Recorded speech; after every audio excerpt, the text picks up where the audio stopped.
Here's my bike. Not. All right, Charles. It's working so far. Good. We're Now, live? We are live, I believe. I'll check the other phone in a moment. So far, I just want to give this a second to be mellow with itself because it's hotter than I expected it to be, but it's not as hot as it's been.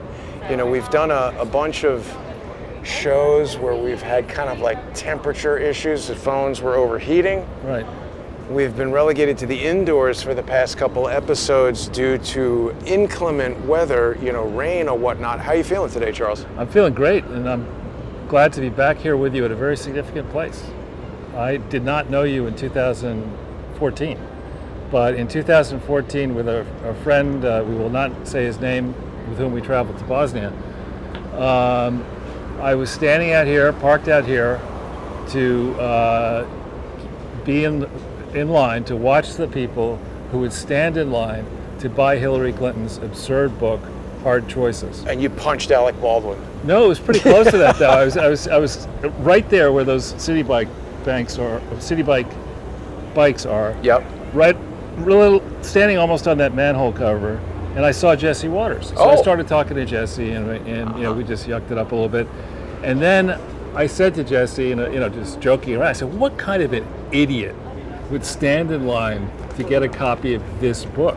And this girl next to me said, "Well, I'm that kind of idiot because this book was, my brother was the editor of this book." Right. So I said something like, "So a family of idiots then," or something Nice. like that. And but you would look down the line, and I'm sure there's footage of this back that some people can find and maybe circulate in the comment section. It was around the block filled with these people, you know, who were ready for Hillary, and there was a bus, you know, they had totally by coincidence that said, you know, "Ready for Hillary" or something like that, right parked where that park conservation truck is, or right in there somewhere. One lone bus, you know, as if this all wasn't completely scripted. Now, putting that in perspective, okay, at that time when the book came out, Hillary Clinton still retained possession of all of her emails that would have been created or received from the time that it was first mooted that she might be Secretary of State until after she left Secretary of State on February 1st, 2009. She still had, 13 rather, she still had all those emails. But didn't they know right away when Barack Obama became president that she was going to become Secretary of State? There's that photo of her with Barack Obama and Jim Jones, and the sign says President-elect Barack Obama. Jim Jones, as Patrick Berge told me, controls that company Clear Force, Right. which I believe, well, I know you don't want to talk about this, so I won't say what I believe. All right. What I do want to do, Charles, is while we talk today, I'm going to take us on a little bit of a detour, because on my walk over here, I observed that there are a ton of business closures that you and I have not yet seen, and also a lot of new plywood coming up, which I don't think is That's promising. never a good sign. No. What did that guy just say? I didn't hear hard. him. Anyway, so yeah, what's happened is It's super hot, Charles. It is. It'll be cool once we make it into the shade here, I think. Once, what's happened now that Nancy Pelosi tried the lead balloon of insisting that in addition to $1 trillion that the Republicans wanted, which is in itself a very large stimulus at this time, in addition to that $1 trillion to go to people and businesses afflicted, they wanted $2 trillion to basically send to this rat hole here in New York City and state and other poorly run Democrat-controlled states. $2 trillion to send to New York? And other states that have been chronically mismanaged, typically by Democrats for long periods of time. She just put her foot down and said, no. You know, she originally asked for 2 on top of the 1. And then she said, well, let's see if we can find common ground. You say 2 is too much. I think I now want 2.4. Wait a minute. Yeah. She's negotiating in reverse, Charles. Oh, she's an idiot. Honestly, she's a idiot, as that friend of ours suggested is a new term. We won't say what it stands for, but people can connect the dots. Well, I want you to have a little look around. I don't know if you've been, we're on Broadway right now, and this is pretty premium area down here as far as the businesses that occupy it. You and I have spoken about how, I think we're about to lose this light. Okay, we've spoken about how, Brooks Brothers has basically taken out their big bankrupt. and their big flagship store was over here. This is Paragon Sporting Goods. It's still in business. It is, but the thing is, I mean, I'm not sure if it is what it once was. Like prior to Amazon.com and stuff, like that was a go-to place where Sure. people would travel to New York City to go shopping there. I'm not sure we have that kind of destination shopping anymore now. Anywhere. Right. Another one that went bankrupt is Lord & Taylor. Yeah, my grandmother used to work there She worked there, wow. years ago. I mean, she died when I was a young teenager. But so Charles, this struck me as being new. This is actually, Jason, I've got to bring you into the loop. I'm a style expert, as you know. This is the new style. This is trendy, right? But also, joking aside, this is a Walgreens, so we're not just talking about small businesses closing. You know, Walgreens, Duane Reade, they merged at some point, and that's a drugstore. This is a diet store. I think this was the Brooks Brothers, wasn't it? It's a diet store. You can tell the people are so thin you can't see it. Right. So this was the Brooks Brothers. This is now 35,000 square feet, flagship retail space, totally empty. The AMC movie theater. That's been shut for a while. Exactly, and that's a huge space. It takes up like half the block and goes downstairs, takes a lot of space. I think that AMC is not going to be able to reopen these movie theaters, and they're going to lose a ton of money. I've been sending you a lot of stuff from some of the Hollywood publications that I still get talking about what's going on with AMC. But this cheese place is a huge restaurant-style space that's closed and has wood there. The owners are cheesed off.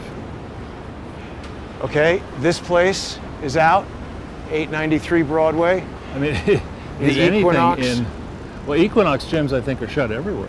Of course. And I mean, this is a huge space. I don't know how they're going to, you know, first of all, a lot of people are going to be reluctant to go to a gym and be sweating around other people. I mean, that's a huge, huge space that they haven't had any income. Probably a lot of people canceling. Let's see, what else did I see over here? It just, when I was walking over, I was kind of overwhelmed, Charles. Yeah, and here we are, August, is it the 9th? And, you know, people are now making decisions. Do they really want to have their kids go to school in New York City, in New York State? People are flying out of here like crazy. Right. And you don't, you know, when you watch this buffoon communist thug, de Blasio, do what he's done, you don't assume that he's going to learn on the job and reverse course. I mean, he's only going to get worse.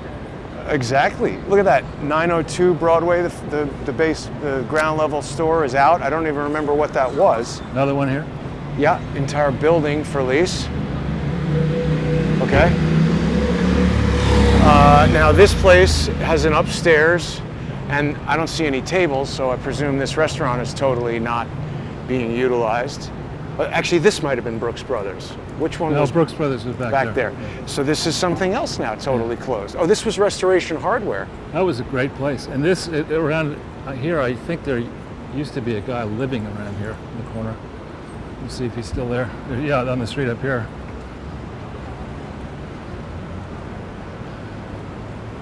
Something going on. But, you know, when you're sitting here, so it's August 9th, you're a business person trying to make a decision, do you want to invest capital in New York City? And, you know, you go and you talk to your lawyer, next thing you know, you're in an insane asylum because your lawyer says, we got to give power of attorney to your lawyer. Yeah. This French place seems closed, Charles. Yeah, this is a great chain, actually. I think they expanded too frequently. There's another one that's out. Yep, that was a lighting place. That's the original office. That building is the original office of 21st Century 3D after 9/11. Where's the plaque? Yeah. Oh, actually, sorry, 928. That was it. That building right there. That's 936. That's next door. Yeah, that huge retail space used to be a lamp store. This is also what I wanted to show you, Charles. Another chain, Pan Quotidian. That's a big citywide chain, totally out of business. Did all of it go out of business? Well, this one is Thor Equities. They're trying to rent the space. Wow. And then this thing here. What was this? I think we could ask the other question, is anything open? Well, that's what I'm getting at. Yeah. Actually, why don't we do this, Jason? We haven't done, I don't think we've ever walked down 3rd Avenue. Sure. So we could go past Peter Thiel's building. But wait, there's more. Yeah. Oh, look at that. Bentley SUV, Charles. Why'd you park all the way over there? It's actually just two of my fleet. They're circling around at But all times. The other thing I want you to notice, Charles, is that these buildings formerly occupied by high rent tenants are now, we've got little box domiciles being set up. This is called living al fresco. Exactly. I mean, not to joke about people's misfortune, but there's a lot of that happening. Paying tenants moving out, homeless people moving in. This doesn't make, high-income tax-paying people want to move back to New York City, does it? No, it doesn't. And there's Joe Biden. He's working on his campaign platform right there. The drummer? Beating out a theme. Actually, this drummer is pretty good. He beats on pots and pans. Right over there. Yep. He had a good beat going earlier. But I also noticed that there's another Duane Reade closed on my walk over here. So, one of the biggest reasons why someone might choose to live in New York City is the convenience afforded by all this, shopping, availability of lots of stores and things. Well, it's the convenience of getting mugged. Yes, that convenience has been increased. I think that's an electric bike that guy's got. Simon Cowell just broke his back on one of those. Oh my gosh, that sounds bad. Not good. They seem to be quite dangerous. I think one of the reasons they're so dangerous is they accelerate very quickly. And you're not used to, when you're walking along and you're gauging, is a bike going to get in your way? You don't assume that it suddenly goes from 0 to 40 in 3 seconds or something like that. Now Charles, I wanted to show you that little run there because it was pretty shocking to me. How do you feel about all that? Well, I just think the handwriting's on the wall here. We've got interest rates on the floor. I believe interest rates are going to go lower than their present levels, which I've got a nice bet. I benefit if that does happen. But so I'll disclose. But they've tried all of these different approaches, and the bottom line is the only thing that is going to reignite a national economy is if there are more private sector jobs, an increasing number of private sector jobs created and maintained at a higher level of after-tax earnings. Because with that, the working population has the ability to make purchasing decisions. If, on the other hand, what you do is you institute policies that destroy industries like AOC and her stupid-ass Green New Deal that even Mini AOC, I'm sure, knows is an idiotic scheme. I like Mini AOC better than regular size AOC. Mini AOC follows me, and I don't think AOC will ever follow me. Thank God. But over there is the Charles Schwab office, and I think they may be permanently shutting that one. Really? Well, it looks like it. I mean, it looks like most of the stuff around here is kind of... Yeah, and here's Biden's economic advisor. Yeah.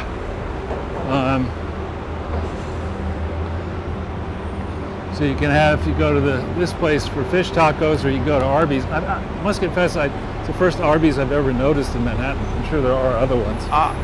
It doesn't look too open. No. It's a slow food restaurant. They have food there? It says it's temporarily closed. Right next to Kebab Kitchen. Now, I mean, look at all this, Charles. This is, I don't know if people realize, this is 23rd Street. This is a major,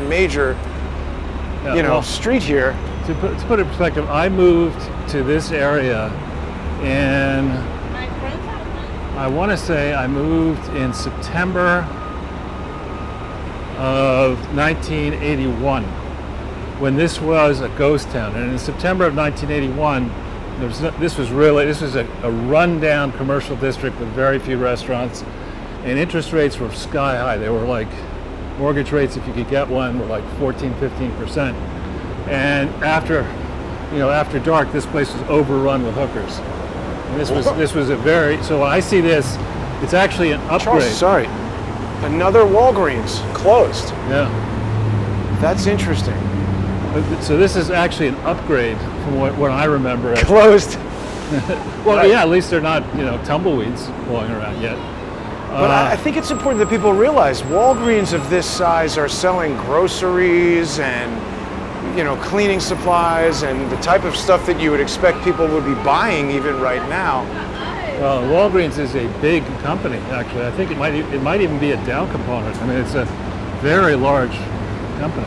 So what do you think about them closing all these big retail stores in New York City? It's not good. So that's where my third apartment in New York City was there. Let's head down this way. Do you want to head down or you want to go down Third? Oh, sorry, yeah, 3rd Avenue. Super stinks right here. We'll go to the median then. Huh? Careful, this car is coming quick. Super fast. It's never a great move to have a plywood in a vitamin shop here, right in the corner of 23rd and Park Avenue South. Well, that seems open at least. Do much for the value of real estate. Well, I mean, just in terms of the aesthetics of walking down a street like this, where the impression certainly is that most businesses are closed and boarded up, and it doesn't, this doesn't promote commerce. Nope. I mean, I would say this is derelict, and this is right. Part of it. I think we're going to eventually see. This is gone forever, obviously, but we'll eventually see restaurants come back. But I don't think we're going to see retail, grocery stores and drug stores coming back, because Amazon's big into that space now, and you could do a lot of that ordering online. It doesn't really matter, necessarily where you get your drugs, and indeed a lot of drugs are shipped to people. Prescription drugs are shipped in the mail now. So, but this is, somebody, I guess perhaps DeCrazio's parents are not still alive, but somebody he might listen to, if there is anybody, should go pay the guy a visit and say, listen, you're not smart enough to be an ass clown. What you're doing here is you have destroyed this city. You have destroyed the lives of countless students.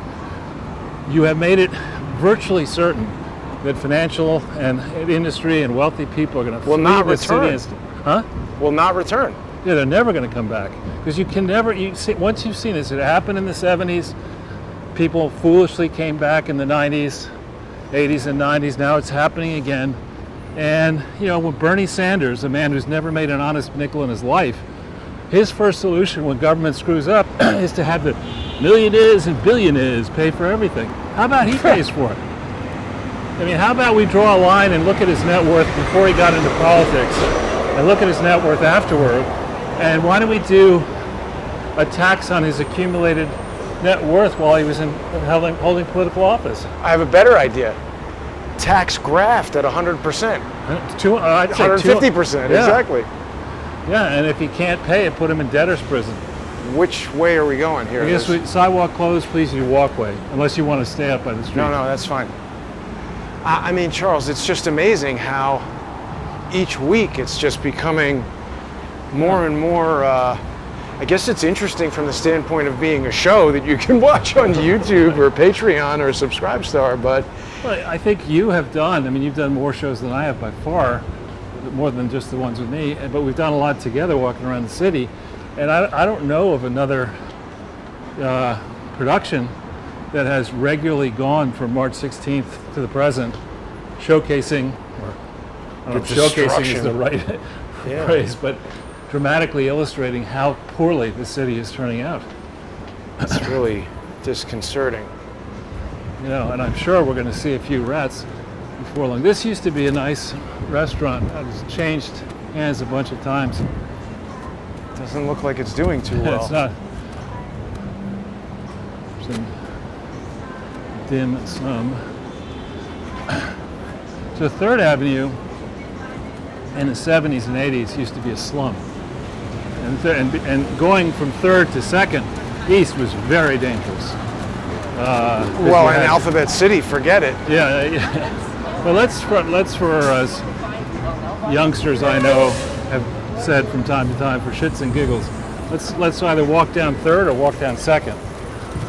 This is 3rd, isn't it? I'm just saying we'll walk down 3rd a little bit, then maybe go over and show people 2nd. Sure. So to let restaurants make up for the fact that they can't entertain indoors. Now restaurants are Wait, allowed. should we ask this woman? How's business going? Say again? Good? That's good. Take care. Yeah, it's obvious. It's going great. She's got It doesn't look that good. Yeah, I mean, it's obviously she's probably got a banker who's I lent her a appreciate bunch her of money. positive attitude, Right. though. But you look at this place, Molly's, right? So Molly's has a certain amount of feet in the regular store, but they've been aggressive and they've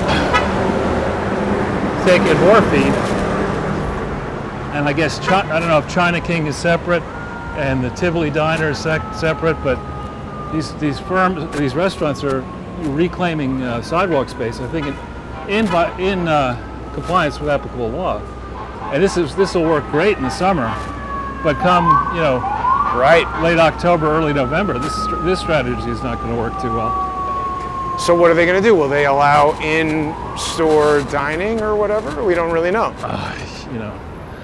I think it's taken the journalists way too long to realize, the mainstream journalists way too long to realize just how stupid this program is.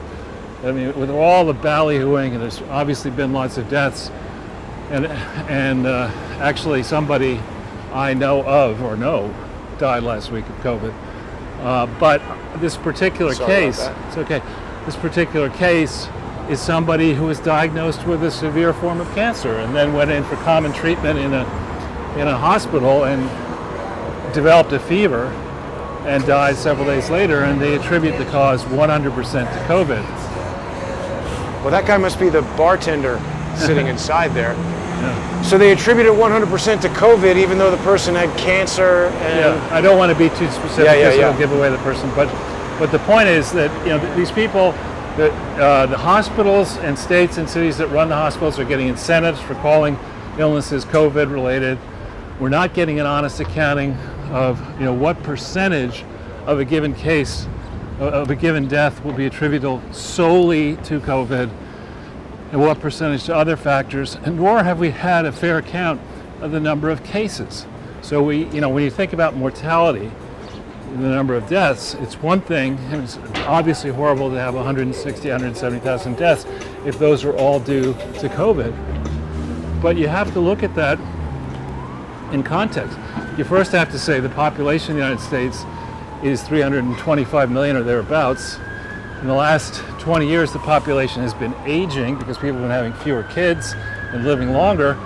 So you might expect the number of deaths just from other causes is a large number on a population of 325, 330 per year. Is it 2 million per year? Is it 3 million? I don't know. But there are statistics on that. And instead of breathlessly reporting the number of COVID deaths and COVID cases, you have to look at the whole picture. Historically, what has the trend been? How many influenza deaths do they have? And then when we start thinking about, the consequences of this lockdown, you can't say, well, let's not look at suicides. Right. Let's not look at abuse caused when families, unfortunately, are stuck at home with nothing to do, and people aren't working, and tempers are frayed, and the getting deaths are drunk, beating people up. Yeah, not just kids being beaten, but sometimes husbands beating wives or wives taking. And it's not just physical abuse that matters; it's also the emotional abuse. So I mean, this whole story is being told incorrectly by the media. It's being scored incorrectly by the media, and the damage that has been done here is just monumental. Now, Charles, this is a fairly lucky circumstance, I would say, for this Greek restaurant. This place, I guess it's a hardware store, is out of business, so they've been able to somehow utilize the sidewalk in front of it. That almost seems like a full-size restaurant. On the one hand, I like this, but on the other hand, that is a rat with wings. That is a pigeon. Pigeon spread disease. Yeah, I mean, there's a couple concerns with it, of course. Like on a day like today, it's fine to be eating outside, and they've got the tents and all that sort of stuff. But as you said, in just a short while, it's going to start becoming not so conducive to eating outdoors. Right. And, at night, you're still subject to all the roaming lunatics, winged and otherwise. Yeah, right. So this is one of my best friends actually growing up in elementary school, lived in 16th and 3rd here. So I spent a lot of time over here.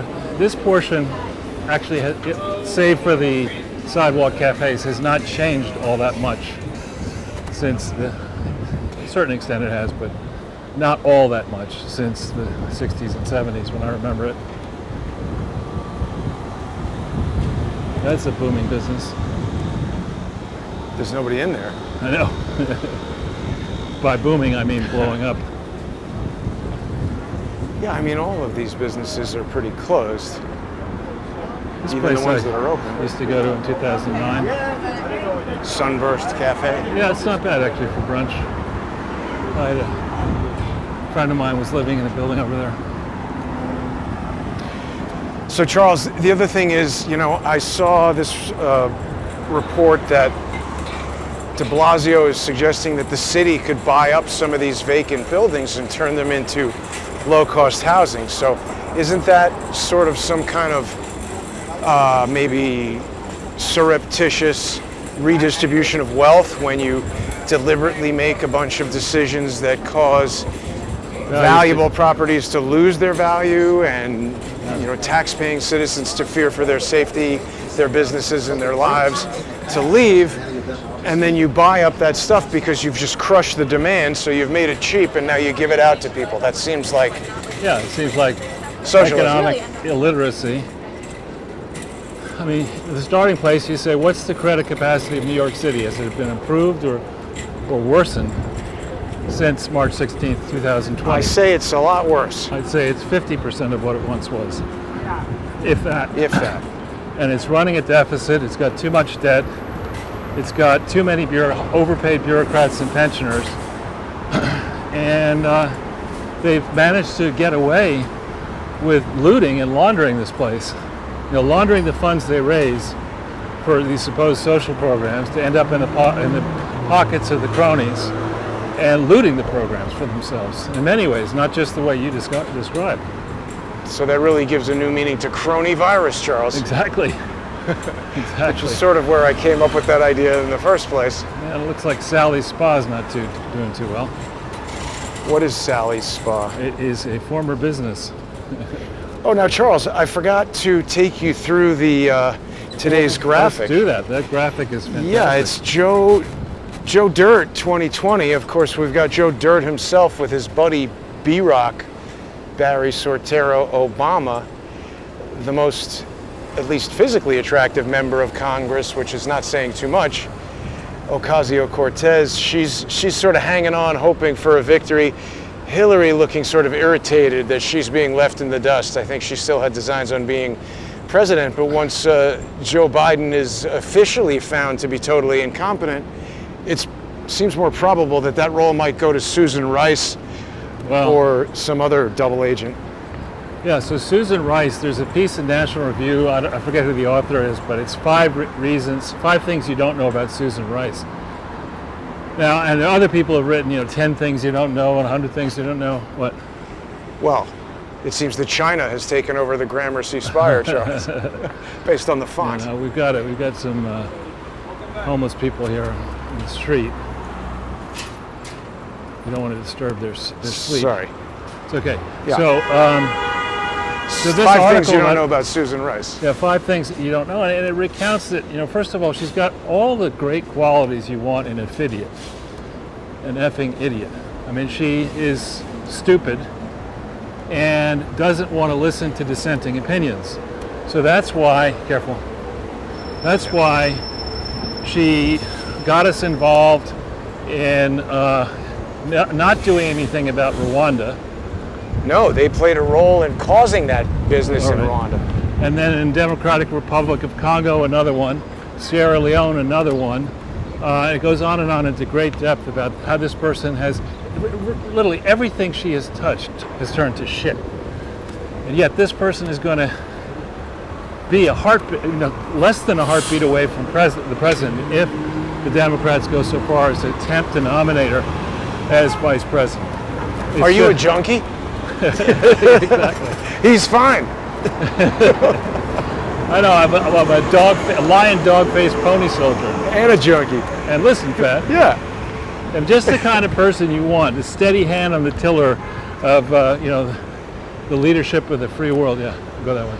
Charles, so many of these flagship retail spaces are open now. I mean, this is going to create a rent collapse for Absolutely. retail landlords. Absolutely. I mean, it's got to already be there. No one's renting anything. Sure. Over to second, and then we'll go. But let's cross here and because go we get a right. little more Sure. shade. So you have, in some buildings still going up. Now there's a lot of NYU related That's construction. NYU, I think, yeah. So yeah, if the students ever go back to school, perhaps that's going to work. But anyway, so on the Susan Rice, she's a Rhodes Scholar. Rhodes Scholar, yeah. She was centrally involved as ambassador to the UN, messing that up. Benghazi. Benghazi, yeah. This article in National Review claims that somebody I think is the most ruthless and dumbest aspirant to being president of the United States, save for Joe Biden, Hillary Clinton, according to this article, outsmarted Susan Rice. Hillary Clinton was supposed to go explain what happened in Benghazi, and she convinced Susan Rice to do the 5 shows instead of Hillary doing it. So when somebody as dumb as Hillary Clinton outsmarts you, that says a lot. I don't think she outsmarted her. I think Susan Rice is part of this whole thing. This is the 200-year manifesto from Cecil Rhodes about taking over the world. She's one of the Dominion, Yeah. Well, so we look at this, and we have the only person who's communicating somewhat effectively with the public is Trump. Biden's in his basement or who knows where. He can't even pick a vice president, let alone a cabinet. He was joking about having a vice president, Charles. Yeah, right. They're not going to do that. Wouldn't be prudent. But It's outside of his purview, I think, is the new. Right. I am the vice president. No, dude, you're not supposed to stop. That person just almost got us killed. Obviously, not from New York City. Let's go over to second. They got to keep driving. They throw off the whole rhythm. But so we look at this, and the Democrats are ill prepared in general, but they're certainly poorly prepared for a fair election. Now, if they think they've rigged it, maybe it doesn't matter who you put up as president and vice president the way they're looking at it. But we were talking earlier, and I'll just spin out this sinister alternative. Which Too is, sunny on that side. no, I'm thinking we're going to go 13th. Okay. Yeah. It's cool. Then we'll go down second. To show people a new side of New York. Go through the old. Is it Ukrainian or it's Eastern? Oh yeah, European? little Kiev over there. Yeah. Actually, I'm reminded, Charles, that this place, which is also out of business, but it happened before the pandemic, that used to be my favorite Thai restaurant. That was a farm-to-table Thai restaurant where the chef was this woman who won some reality show. Really? How do you serve? Do you mean It was like sea- organic ingredients and kind of like So healthy they say, versions right? of Thai. So you wouldn't check too carefully where that looks. That chicken looks a lot like a rat. I don't know. It was a delicious restaurant. It was like just very unique and kind of healthy Thai. It's gone now. Yeah. This is nice and cool. Yeah, nice and breezy. Yeah. But back in the 70s, you dare not walk east in this area. Right.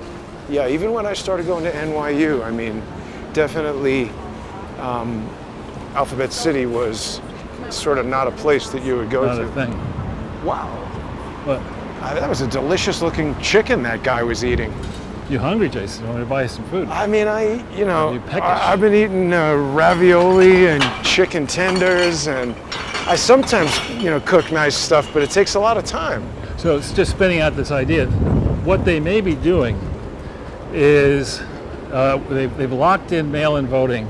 I think I read Right. somewhere 41 million ballots are going to be sent out Wow. between absentee and mail-in, and we see the chaos here in New York City, where the primary, I think, was held June 23rd, and then something like 25% of the ballots they've been through so far have been disqualified. They don't have a result yet. Wow. And so if you're really being devious and prepared in roulette terms to shoot for 000, What do you mean? well, unlikely that 000 hits so frequently, but you put all your chips on 00 because you know where the wheel, you set the wheel. 52-to-1 payout. Yeah, and Got it. in this case, if you believe that the House of Representatives stays under the control of the Democrats, if the electors are not able to reach a decision as to who won well before January 20th, 2021, the election decision is sent to the House of Representatives. Wow. So they vote for us. Yeah, they turn it over. It's happened before, and it's happened. When did that happen? In the very early time frame. I think Thomas Jefferson's first election, and I think I may have this wrong, but I think there was one. It might have been Jefferson where he cast the deciding vote for himself or something. And there's that would be awesome if Trump could do that. Well, but what I'm spend the suggesting next 4 years laughing at Nancy Pelosi. Well, I think it's the reverse. I think what they believe is that the Democrats will control the House, and that they'll turn the decision over to the Democrats, and Democrats will have Pelosi installed as President of the United States. Wouldn't that be great? That'd be terrible. And the nightmare scenario is if they somehow managed to also steal the Senate. So you'd go from having, now they presently control the House, and you see what damage they've done with that. If they, went from that to having President Pelosi and controlling the House and Senate. Now, the good news on all that.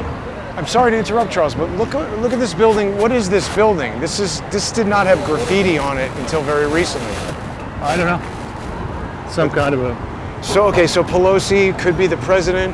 And the good news in that scenario is that the markets will suss that out. And if the markets begin to believe that that is a realistic possibility, you're going to have a crash well before the election. I don't think that's good? It's not good. I'm just saying you'll have a sense of what they're up to. Because remember, people start voting. I think in certain states you can vote starting in September. So we're going to have a sense of how the votes are coming in. Now, I think in a fair election, it's a Trump landslide. Yeah, I mean, it's but you just put a major caveat on that. Right. Fair election. And the question of whether it's going to be fair or not, let's stay in the shade till it. Well, I don't think we got any cars here. Okay.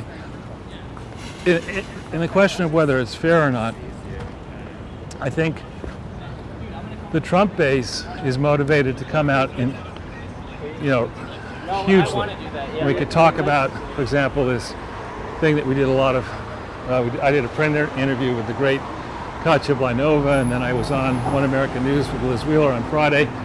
Janine Pirro, independently on her show on Saturday, took issue with, on the one hand, the action of Tish James, the community activist, radical Democrat Attorney General of New York, who decided not merely to discipline the National Rifle Association, but to seek to dissolve the entire organization. Yeah, I mean, that seems outrageous. They had never even supposedly, according to the NRA, contacted the NRA to say there was an issue.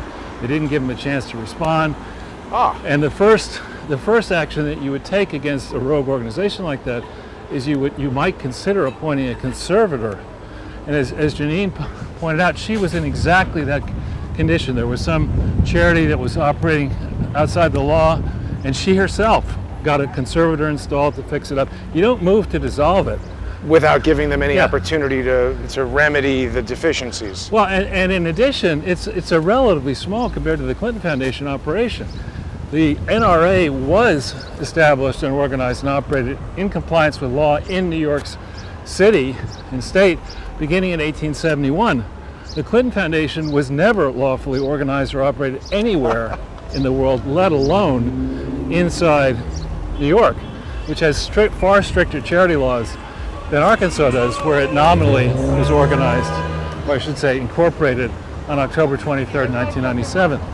So I thought it was pretty funny that the Arkansas whatever said, "Oh, why don't you bring your charity over here? We're down with illegal charities." Well, we're going to call them out this week in a major way because, the Attorney General of Arkansas is responsible for oversight. He's the primary overseer of the fake Clinton Foundation in Arkansas. And the governor is also, both of these are Republican and have been for a while, they could have done something about this long ago. I personally contacted and spoke to, I think, the chief of staff of the Attorney General of Arkansas in 2015, and they did bupkis. All sorts of excuses. Well, we just got in, we got other fish to fry. We don't yet have the bandwidth to do this. It's complicated. Leave it with us, and they didn't do anything. So, the NRA is a legitimate organization, nonprofit organization, and in New York, the Clinton Foundation never bothered to register with the Secretary of State. It never, until 2009, it never declared the many conflicts. Bill Clinton's fundraising operation, the political operations of Bill and Hillary separately and together, and the Democrats, the attempts to raise money for legal expenses, the fact that the entity that put the Clinton Foundation together, the original one, was owed millions of dollars for years by the Clintons, and for normal clients would never let people run $1 million receivable for 6 or 7 years. No, nobody would, particularly not lawyers. They'd sue you. Right, exactly. Now wait, let me take you back a second, Charles, because it was just about a month ago that we were feeling quite positive about Letitia James for sending out this notice to the Black Lives Matters Foundation that they're acting illegally. And the thing that it's caused me to consider is, to what extent do you think that was done, and possibly even that foundation created? Well, what do you speaking just on the tissue? Who are you aiming at? We're not. That guy just made a gun out of his fingers and been boom, boom, and pointed it at me. Just leave it alone, Jason. Yeah, he's the one starting crap with me. I'm just looking at this, Charles. All these businesses out. Yeah, that guy's got nothing better to do. I guarantee what I got for him, if he wants to create a problem, he's is not bigger going to than be... both of us combined. He's a big dude. What? He's bigger physically than both of us combined. Oh, I hear you, but he's probably not going to like getting electrocuted. Anyway, so Charles, look at how everything is out of business. The thing I was getting at is, to what extent, and perhaps this will be considered a conspiracy theory, but to what extent do you think the Black Lives Matter Foundation was created just so Letitia James could send that letter and appear to be even-handed so that she could then go after the NRA? Well, she's been going after the NRA for 18 months. So, according to... Right, but I mean, sending this letter to the Black Lives Matter Foundation, and by the way, I'm pretty sure this is where, in the beginning of May, that guy got smashed on his face by the NYPD right here. Really? Right here? I think this is where it was. But anyway, it certainly made her appear even-handed to do that, right? Well, I mean, her record, long and horrible record, is, it goes well back before 2018 when she was elected Attorney General. She's elected or appointed? Elected. So we can vote for the Attorney General? Absolutely. Charles, so many businesses out. Yeah, well, we're now getting into a pretty dodgy part of New York. Yes. As you can see, underneath these scaffolds, a lot of people just living. Yeah. So now, you also were telling me that you were in a retail store and somebody walked in smoking a cigarette. And with lit incense. Yeah, I was at Barnes & Noble. I mean, again, it's just another indicator. Like, that guy thinks it's totally fine for him to be provocative by sitting on the street, pointing his finger at me and making a gun indication, which is obviously, it's a childish but subtle threat that really a reasonable person shouldn't be doing to somebody else. But we've got a lot of petty criminals who feel emboldened. The cops aren't going to do anything. Yeah, you're back on Biden and Rice now? What are you talking about? Petty criminals? Emboldened petty criminals. Although they're not petty criminals, they're doing huge crimes. So back though, first, if we can finish on Tish. So yeah, Letitia. The contrast between her aggressive action against National Rifle and her complete woeful inaction, despite being contacted by Larry Doyle and John Moynihan and by me. She was directly contacted Absolutely. by you guys? About the Clinton Foundation. With great detail, specificity. And what was the response? Eh. Did they give an official response? They assigned a case number to it, and it went up the chain. They just decided we're not going to do anything about it. And she certainly didn't make some big public announcement on Twitter, Right. breaking, right? Well, and that's another thing that I pointed out on air, that she before the 11:30 a.m. announcement on Thursday, she either on Twitter or elsewhere said, "I will have an announcement that will have far-reaching national implications at 11:30 a.m.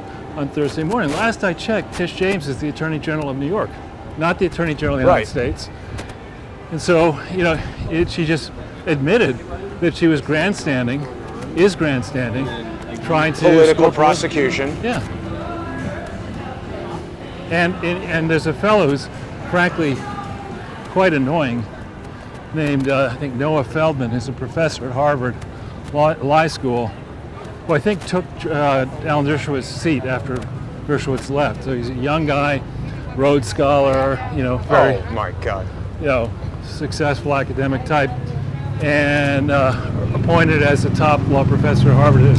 Even he, a lefty, penned an article that I think went out on Friday saying what Tish James is doing is extremely dangerous because it sets a precedent. There are 50 state attorney generals. Are we now going to have, a conservative attorney general decide to dissolve Planned Parenthood, a national organization, in a move launched, let's say, in South Carolina that would affect, you can't let this precedent stand, I don't believe. But it's certain to intensify and be a matter of great concern right through the election. Charles, I'm paying close attention to everything that you say. I don't mean to be distracting, but That's okay. Every single block has multiple businesses out. Well, this Graffiti. business is thriving. This is thriving. The junk business. Graffiti all over the place. Businesses closed. Most of the restaurants that we're seeing, that guy's wearing body armor out in public. Which guy? There's a guy sitting there eating his lunch wearing body armor. Did you see that? I didn't. I'm pretty sure that's illegal. But I'm pretty sure the laws don't matter. right.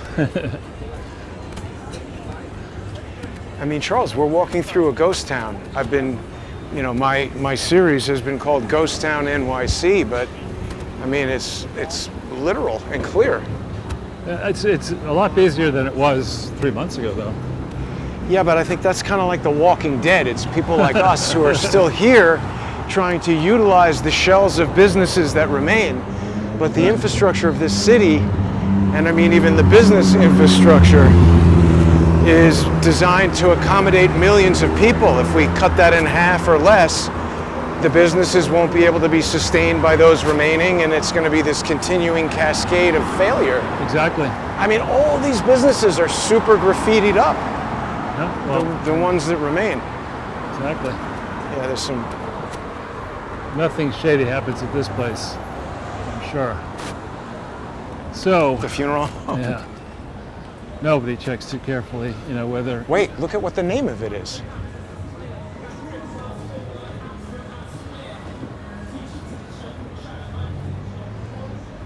Provenzano. Monza. What does Lanza say to you, Charles? I don't know. Do you remember the person who was the... people in the audience will know. One of my videos was removed from YouTube last week for talking about this guy who was involved in something in Connecticut, whose father was GE Financial. We won't get into it, yeah. Wasn't Peter Lanza a GE Financial guy? May have been. I mean, a lot Yeah, of he people was. at GE. By the way, I also can report that I read more carefully that book on GE, and it does discuss an article that was written at my instigation by a guy called Joe Nocera, a very famous New York Times person. It was, we put it up on the screen from time to time. The headline is GE exclamation mark is in trouble.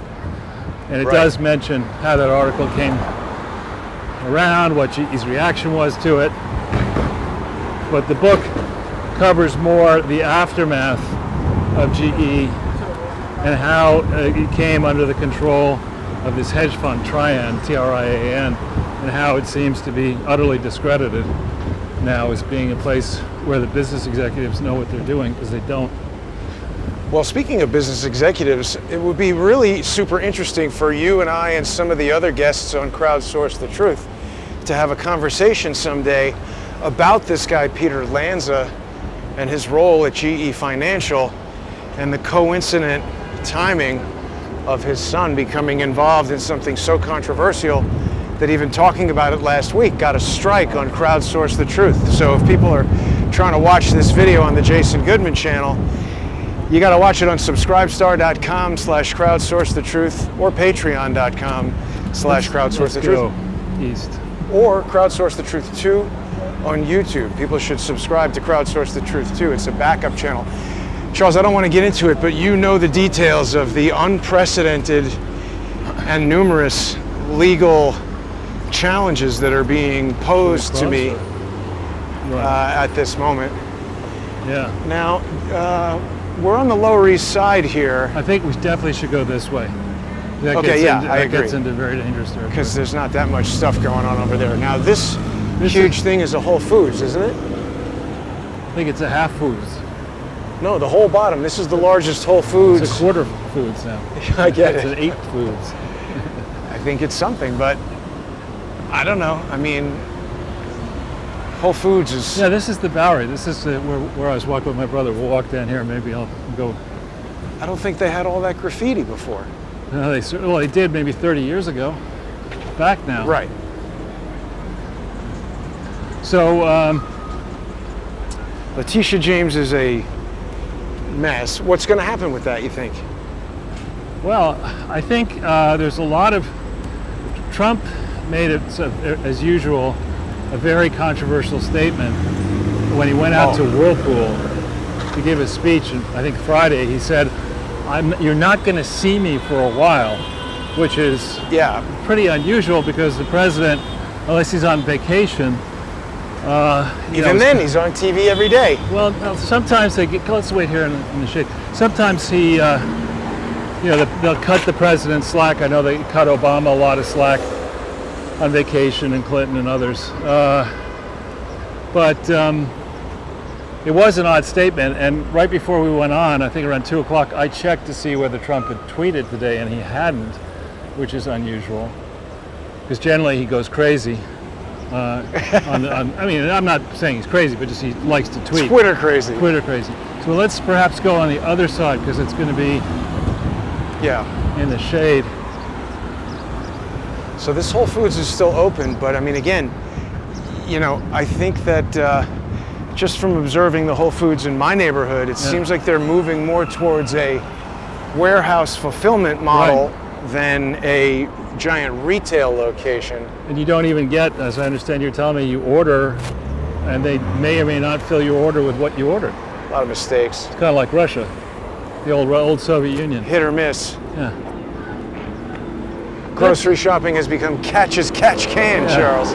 Like, I ordered chicken. Well, this is steak. The most egregious thing is that one time I ordered chicken soup and they sent me vegan chicken soup. I ordered chicken soup and they sent me chick-en. And I was like, what's this? And then I tried it. I was like, wow. And I looked at it and it was fake chicken. It's like tofu turkey for Thanksgiving. I don't want that. I mean, that's like sending real chicken to somebody who ordered the fake. I don't want that. Yeah, you want transparency and honesty. So this is the Bowery. It's a mess down here. This is the Bowery, and we'll be able to, once we get down here a little bit, we can go to the right and we can get into Little Italy and Chinatown, and you'll see it's quite busy. These are all closed, Charles. Well, yeah, this is a rough neighborhood here. You see what we're coming up to here. Yeah. Nice breeze. Go a little wide. That's where we've got into we had to run across the street where that ambulance is. It's quite a stink over here. Yeah. DeCrazio, you're doing a great job, bud. Give yourself a pat again, on the back. it's not a matter of him making some kind of mistake. This is, I think, a deliberate effort to completely tank the value of New York. He's pulling a Thelma and Louise. He's Just driving it off the cliff? Off the cliff. For lease rent, you can move 20th first So century here's a clock. vandal in progress. No, let's not make an Martial issue. arts supply. I wonder if they've hired her to do this. Work in progress.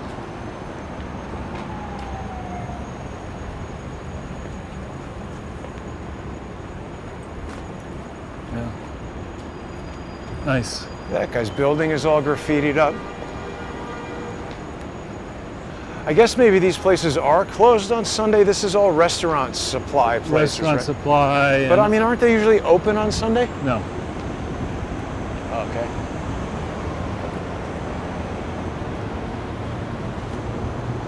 So I made a little discovery, Jason, that I want to share with the viewers. I told you we're going to do some details without any slides for a change. So Is it the cold fusion solution you've been working on, yes, Charles? exactly right. Excellent. And also redoing your whole sound and video makeup because I've been Perfect. figure I'm wholly qualified to Actually, do wait a that minute. because I can't even turn on my computer. But I went and I bought a book called Monica's Story. Oh, right. And Monica's Story is written by the fellow who did Hang Diana's on, this Story. guy's also Thank got a you. great idea.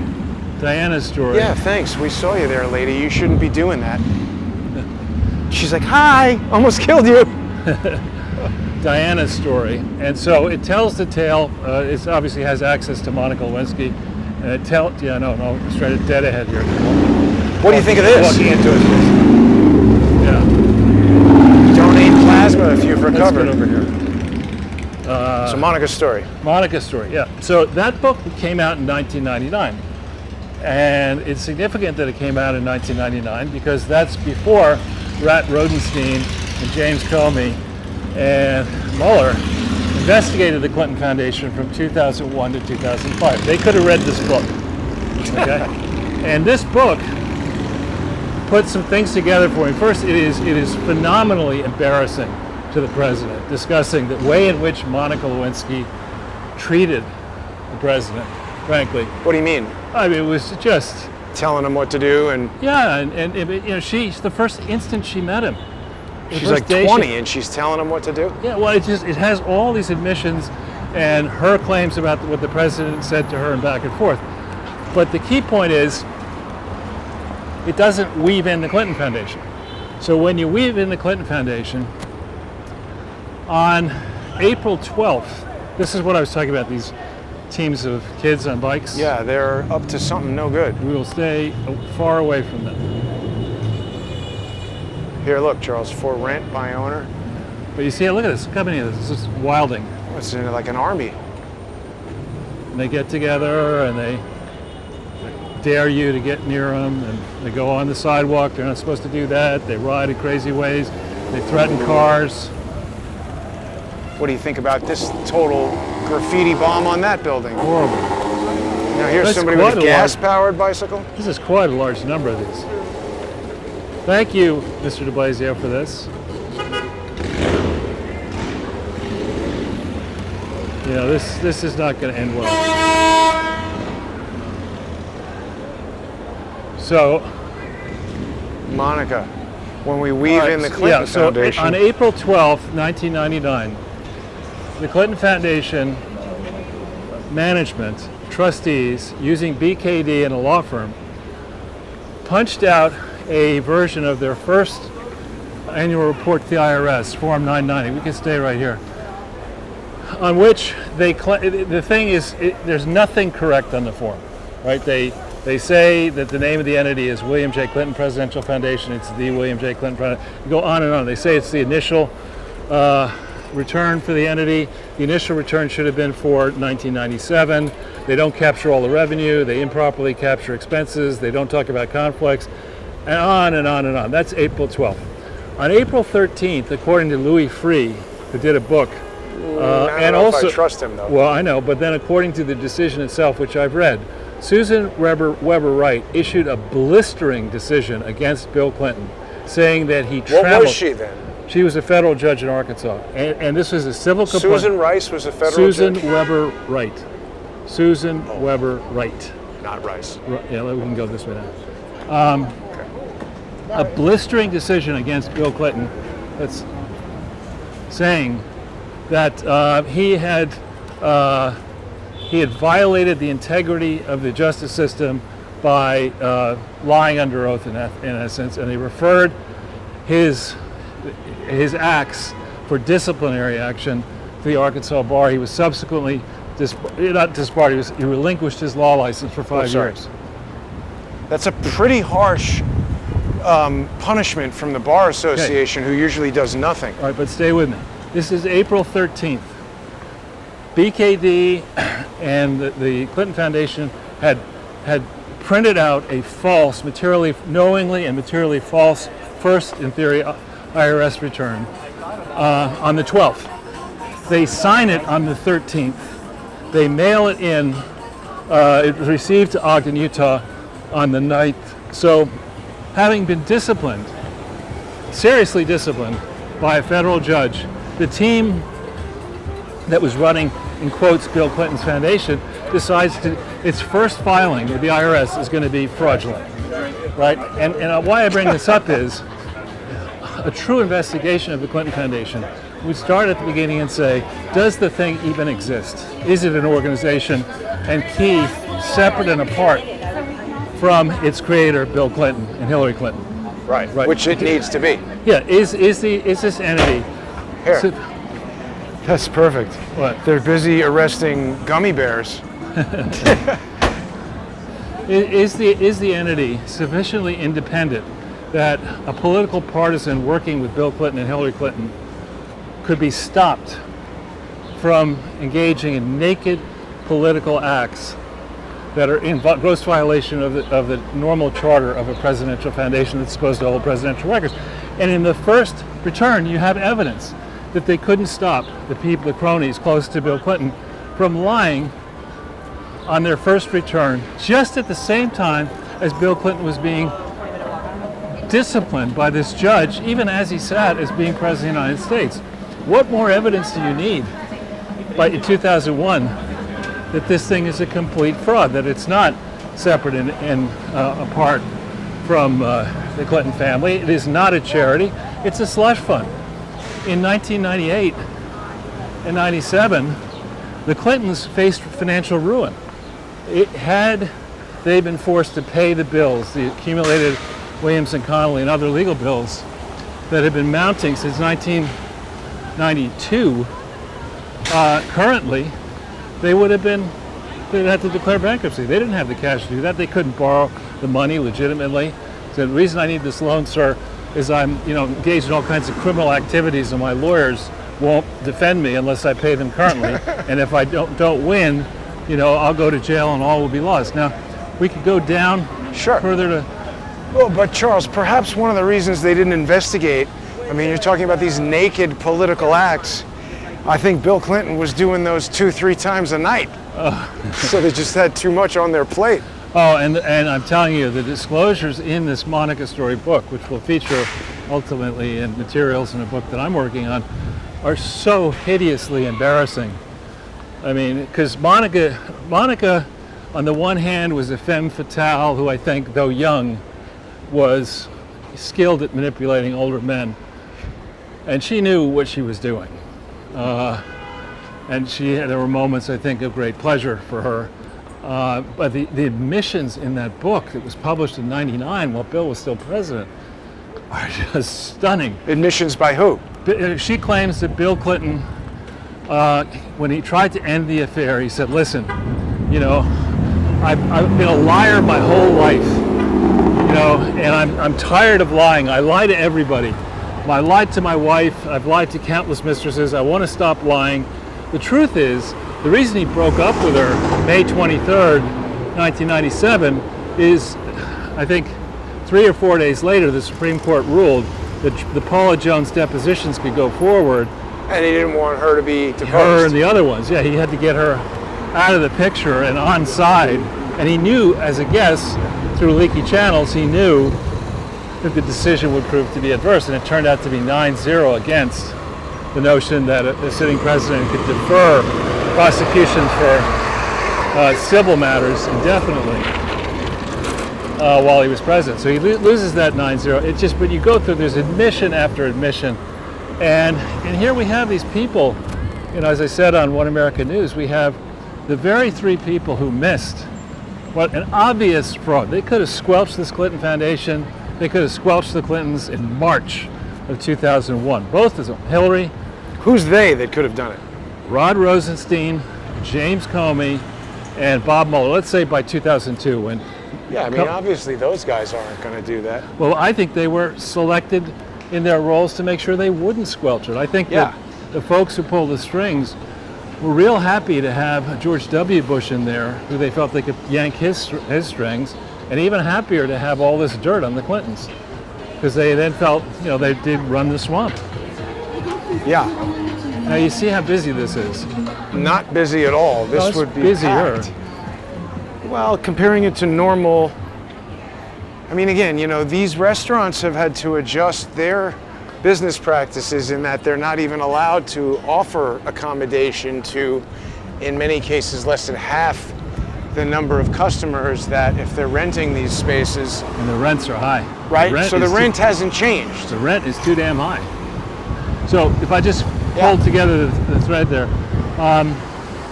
it is obvious from the body of information that is in the public domain, it is obvious that one of the things that Barack Obama was working so hard to cover up was the degree to which the Clinton Foundation has been used as a laundromat and slush fund, and that Obama, I think, and his team wanted to emulate the Clinton Foundation. They set their foundation up, I think, in 2014 or thereabouts, and they have, true to form, just been copying the Clinton Foundation. The paperwork's all wrong, the purposes are not legitimate, the accounting is not legitimate, and they just saw the Clintons were bankrupt. They admitted themselves they were technically bankrupt.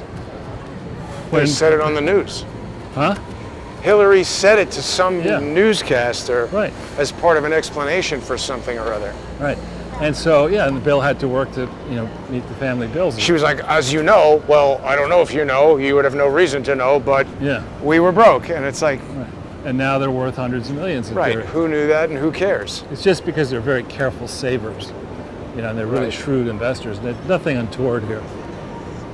Shrewd investors in investing in cattle futures for $1,000 or whatever that was. No, 1,000 turned into 100,000 while she was giving birth to Chelsea. Charles, some of these restaurants have been here like over 100 years, and I wonder if they've ever seen, this level of... I wonder if any of these restaurants were here in 1918 when the flu was here, the Spanish flu. Yeah, well, I would doubt that anybody working there is still there. No, but I mean... But some of them have. I mean, they say established, 1900 whatever. Yeah. This is, I'll show you the restaurant where we had lunch yesterday. A little bit. How's business? Yeah? I think they're using the positive thinking strategy, but there's no way this could be considered good. There's like 4 people eating there. Yeah. Well, actually, we have a license plate that we might want to think about buying up here. I'll show you. So yeah, this is definitely quiet. Now, I recall in the olden days that Little Italy tended to be quiet on Sunday because people went to church. But yeah, but church is over by now. People will be out having late. Strict religious lunch. Christians don't do anything on Sunday. But maybe there are very few of them left. I mean, they just look smashed, closed, and underutilized. So now we're getting into the heart of old Little Italy. Yeah, so Charles, I don't know if I told you this, but additional videos are getting struck on Crowdsource the Truth. Good. The social engineers are doing everything they possibly can to try to get me deplatformed in the run-up to the election here, because they know that that would disrupt you, that would disrupt all the other guests, that would disrupt me, disrupt my ability to keep broadcasting and earn a living and stuff. I think it's important for people to subscribe and Subscribe Star and Patreon and Thank other you. ways, and maybe important for us to try to figure other channels as well. And I've been doing that actually. I've been giving it some thought. I'm going to get back to trying to podcast the audio of what we do. It adds a lot of work. I mean, that's what these guys want to do. They want every little thing they do. They want it to add effort for me to make it harder and harder to do what we do all the time. It really makes me sad, Charles, to see all these mostly empty restaurants. This is active salesmanship there. Oh, that's not supposed to be allowed. A dog up on the table eating food. Yeah. Everything, society is deteriorating, Charles. It is. It is. So you see that gift store over there has some interesting license plates. We'll catch it on the way back up. So they've really blocked off the streets to dedicate it to restaurants Right. down here, which is, I mean, again, that's good for the summertime. Oh, that's an empty police car. Probably eating lunch. I think it's just there to prevent traffic so that the restaurants can use the street. But it's good that they're helping the restaurants, but I mean, these are still close to empty. Baked clams look good. So this is the restaurant we ate at this table right here where the lady is. Looks delicious. It is pretty good.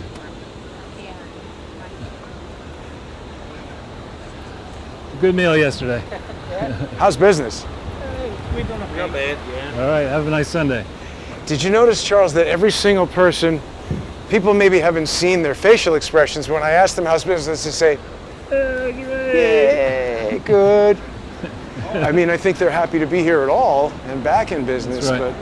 You see somebody on crutches, how are you feeling? Yeah, I'm fine. but exactly. Could have been worse. Right. So I figure here we'll make a right on Canal. Sure. Here's a fixer-upper, Jason. The This one here? this? Yeah. I know. It's a little work. Charles, it's such a wreck around here. Oh, look, there's two cops. What are they That's doing? probably their car, 3 cops. Shaking down people. Yeah, for what? I don't know. How could this guy be a cop? But this is a restaurant owner. Actually, what happened, I think, is that guy, I recognize him as another restaurant owner. I bet you that people ate and left. Man, Let's get in. could you imagine? Yeah. Let's get in the shade. Yeah, this is definite explode the camera weather right here. Can we make it a block? Yeah, well, we'll try. You can get some shirts here. Nah. That's the Joe Biden campaign model. Yeah.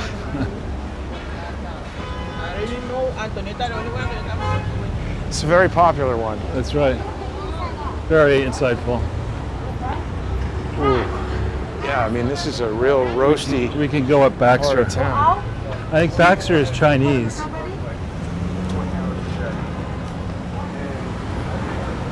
This'll How's be business? How's it going? That guy doesn't want to talk, so I mean, I'm feeling like that's not a good sign.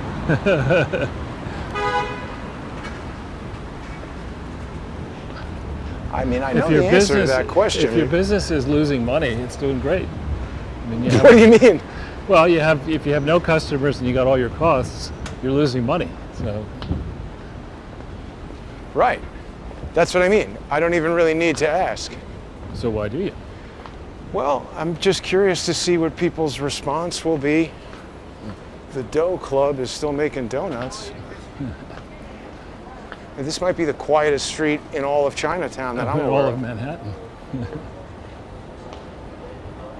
That's weird. Drop into the Vitality Spa. Now, Charles, let's check this out for a second. What? Like, I don't know if people fully appreciate how actually culturally Chinese Chinatown is. You can really get the sense of being transported to China. How?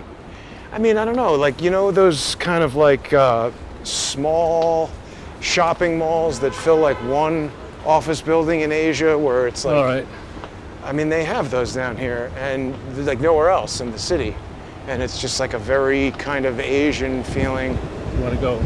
I might as well head back in the direction we're heading, right? I mean, we're just sort of I think that's going to... moseying around. Is that... No? Yeah, it's fine.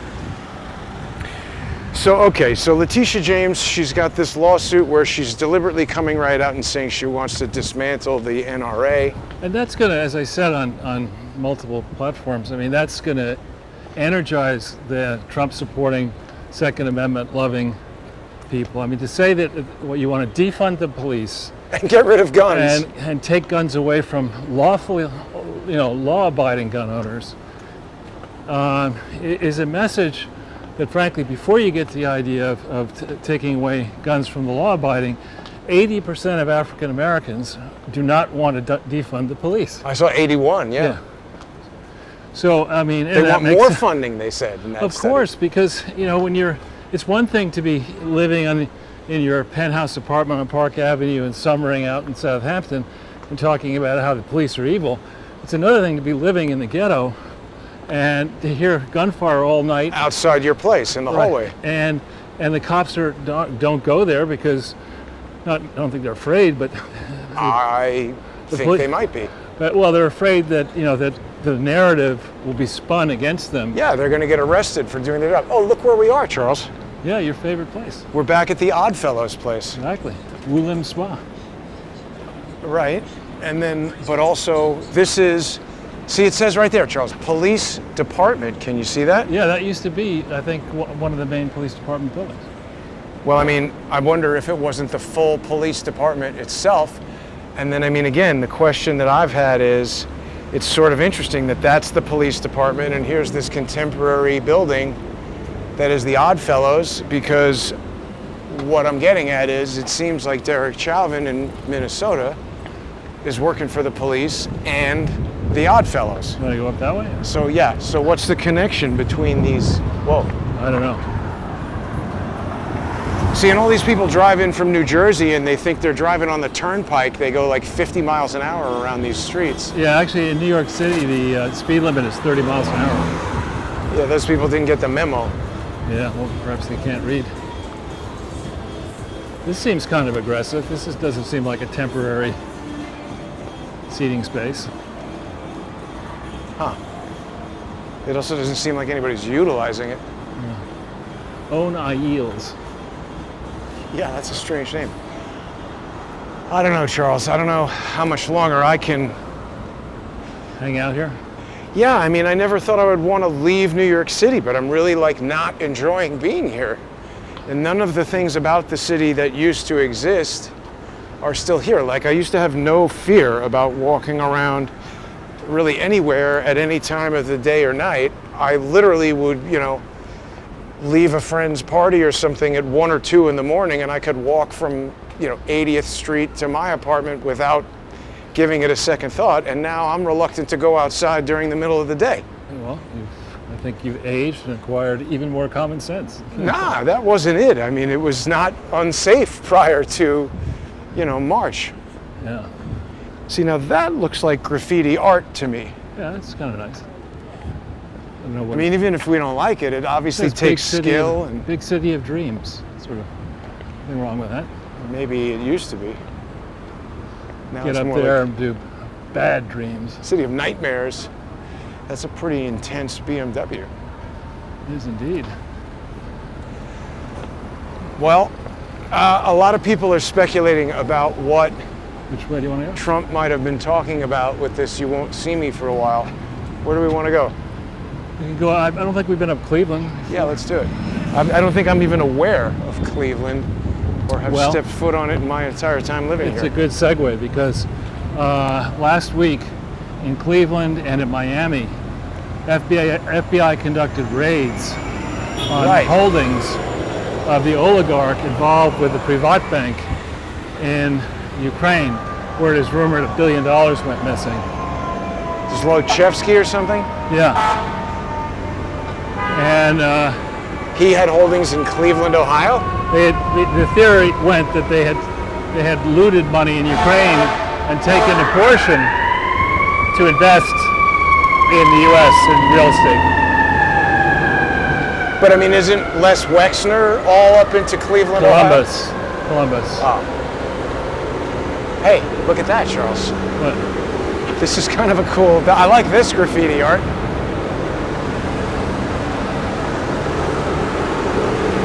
Save us, Superman.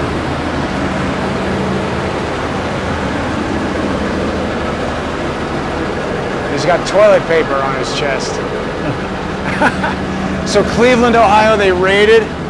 The FBI did, and Giuliani has been very quiet for weeks and months now, where he was quite noisy for a while, saying that something was going to happen, and the speculation is that finally, after years or multiple months anyway, Durham and others are finally on the move. Is the hope. Whoop. No, that's right. Thought it might have been something useful.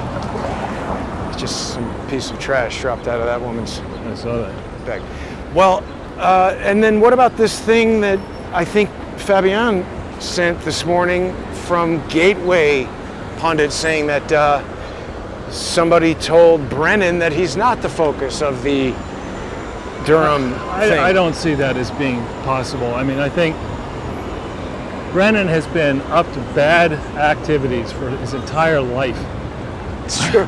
And the way I understand these investigations work is they start at the bottom, they turn people, they keep going towards the top, and it's crystal clear that Brennan was centrally involved in one incident where the firm he was working for before he became National Security Advisor or National Security Council, whatever he was, he investigated the personnel files, lifted the personnel files of Barack Obama and other senators. And changed something about him, right? We don't know. May have changed them, yeah.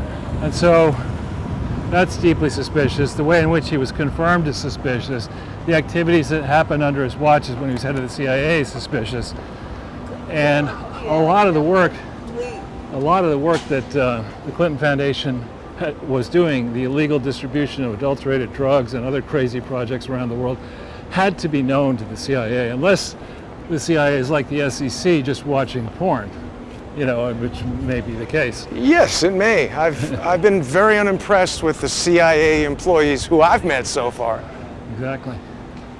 So now we're headed back uptown. You can see that we've, I think, walked through here before, but still pretty run down. On the weekend, this would be bustling. Charles, if you didn't know this was New York City and you came to a place that had this much graffiti and, wood boarding up closed businesses, wouldn't you be like, this place is shitholi, I'm not coming back? Yeah, that's exactly right. But it has good music. Right. Oh, no, it doesn't. That's this place, Wild Fang. Doing well.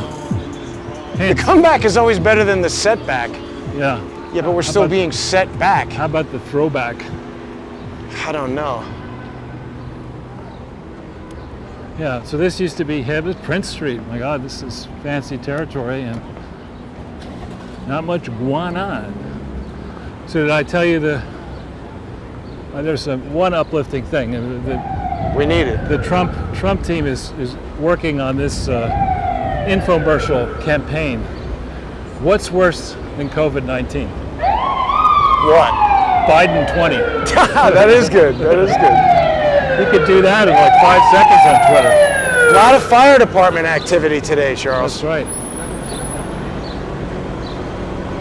I don't know. Whoa, here they are. Holy cow, what's going on? I don't know. Never a good sign. We have. Y'all in line for this? No. Is this place on fire? He's got to be hot.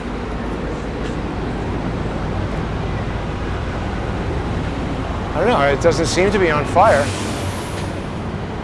I think they're looking for those guys. It's trucks over there as well. Let's go one over just in case there is a fire. Whoa, there's a lot of trucks up there. Well, look at the gear they have to wear in this heat. You give me a hard time wearing a jacket. They're wearing. Well, I mean, you're not going to put out a fire, are you? And here's somebody playing a shovel. Wow, that's creative. Did you make this musical instrument? No? So, I'm impressed by that, Charles. impressive. But he Very didn't want to talk. Not much of a talker, that guy. No. Not much of a talker, the llama. No. You know the line, right? From Caddyshack. Oh yeah, I don't remember that line. Oh look, these guys are waiting, I think, to serve some food. Everybody's standing around and, I mean, not doing the type of business that they would normally do. Oh, maybe those guys are waiting to eat food. So now we're on Broadway. This is much busier than it was the last time we were up here. That's true. Maybe let's go in this way and Sure. Let's see if Check people out have what- anything to say to us in the no. comments.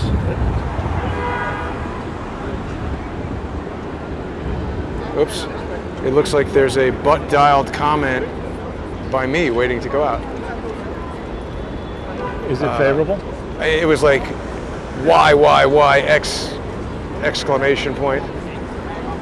Uh-oh. What? It looks like perhaps the show ended and it's not playing anymore. Let me see here. Maybe just a lot of things got pushed while I was in the pocket. Okay, still going. Okay, hello everybody. Masks on zombies, people are saying. You could go on the other side of the street, get away from all these people.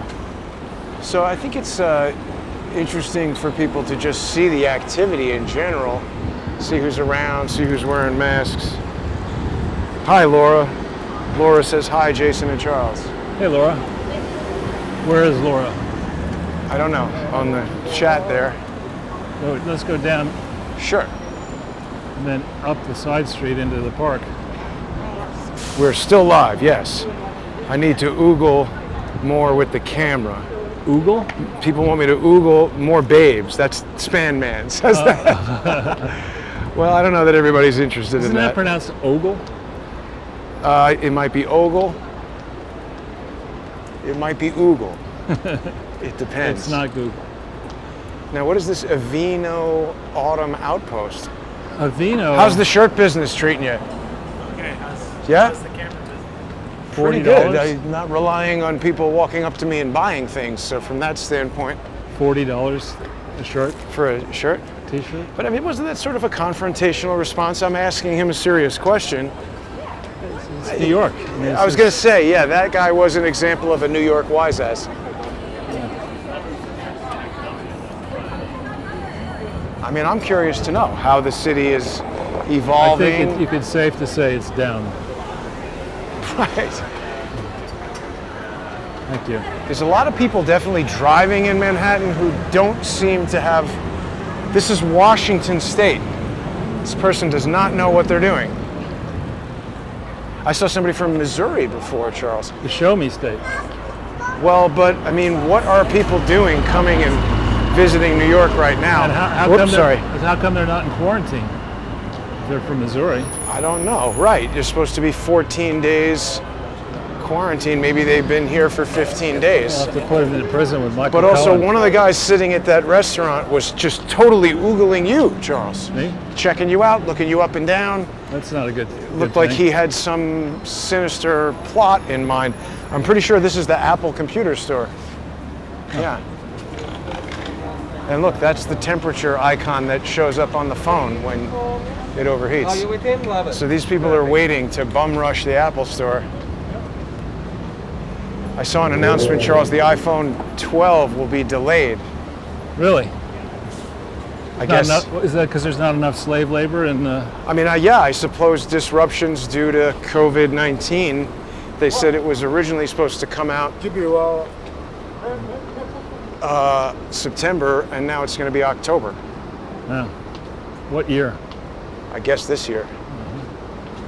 So this used to be very run down 20, 30 years ago, but now was prime real estate. And the lease rates are incredibly high, but I seems think like that might be changing. that could be changing soon. Yeah, there's a mix of office space, galleries, and high-end retail stuff down here, and apartments. I think maybe what we should do, if the UN insists on staying in New York, why don't we move them into the worst neighborhoods of New York and then knock down all those buildings and put up condos? I just don't appreciate the UN, the fact that they think they have the ability to like intervene and exert their influence over the United States. I mean, that alone is grounds for them to be kicked out. Look at Pomegranate Gallery, that's boarded up. Yep. All we need is love. No, I think you need the money to pay the rent. And you didn't have that. You know, I also saw this interview, who was it? Oh, it was Yahoo News, which is obviously an impeccable source of information sure. if you want urination dossiers. But they were interviewing Bill Gates, asking him what he would do if he was the president. And I mean, everything that he would do is based on a foregone conclusion that has yet to be scientifically proven. You know, he would force everybody to wear masks. He would, you know, basically make everybody get the vaccine. Well, do you see Anthony Fauci said that? Yeah, he said you got to listen to Anthony Fauci.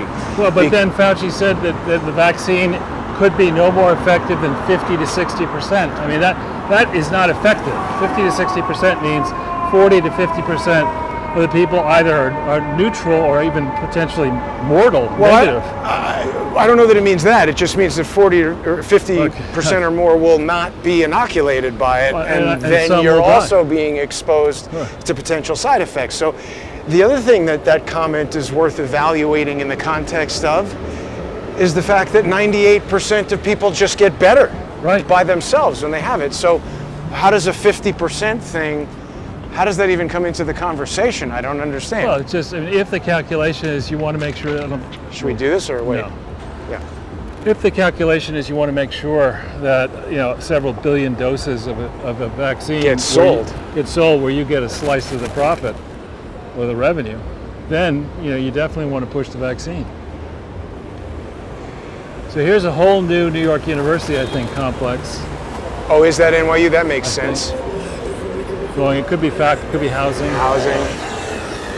Because no one's going to rent that. But even NYU is just going to be, every college now, Charles, is the University of Phoenix online. Yeah, and I don't think that's going well. I think I read that 20% of the entering class at Harvard, freshman class, is elected to defer and not go. 20%. Whoa, well, what do you mean? To study from home or just to not go to Harvard? Not go at all, take a year off and not pay anything. I would do that too. So if I had an 18 or 19-year-old kid who got into Harvard and was going to go, I'd say absolutely travel the world. You know, to do something else. Well, you can't do that now. Okay, travel to Tenafly. Exactly. Walk to New Jersey and tell me if you get a Q-tip shoved up your ass on the way back. It's so bad, Charles. All we can do is laugh. Yeah. Now, this place, almost definitely going to go. And these were things that were already out, like Art House. Angelica Film Center is the type of place that up-and-coming filmmakers could book their movies into for premieres and stuff like that. I went to one once. Yeah, I mean, I've been there several times. There's a movie about Biden. The Orange Beast of Heresy? No, The Dumb. It says The Climb. Oh, it says The Climb. Oh, yeah. I don't know. But I mean, you know, when we lose unique businesses like that. Now, I wouldn't want to bring up that one. What is that? Do I read that correctly? Is that about Hillary? The first cow? Yeah.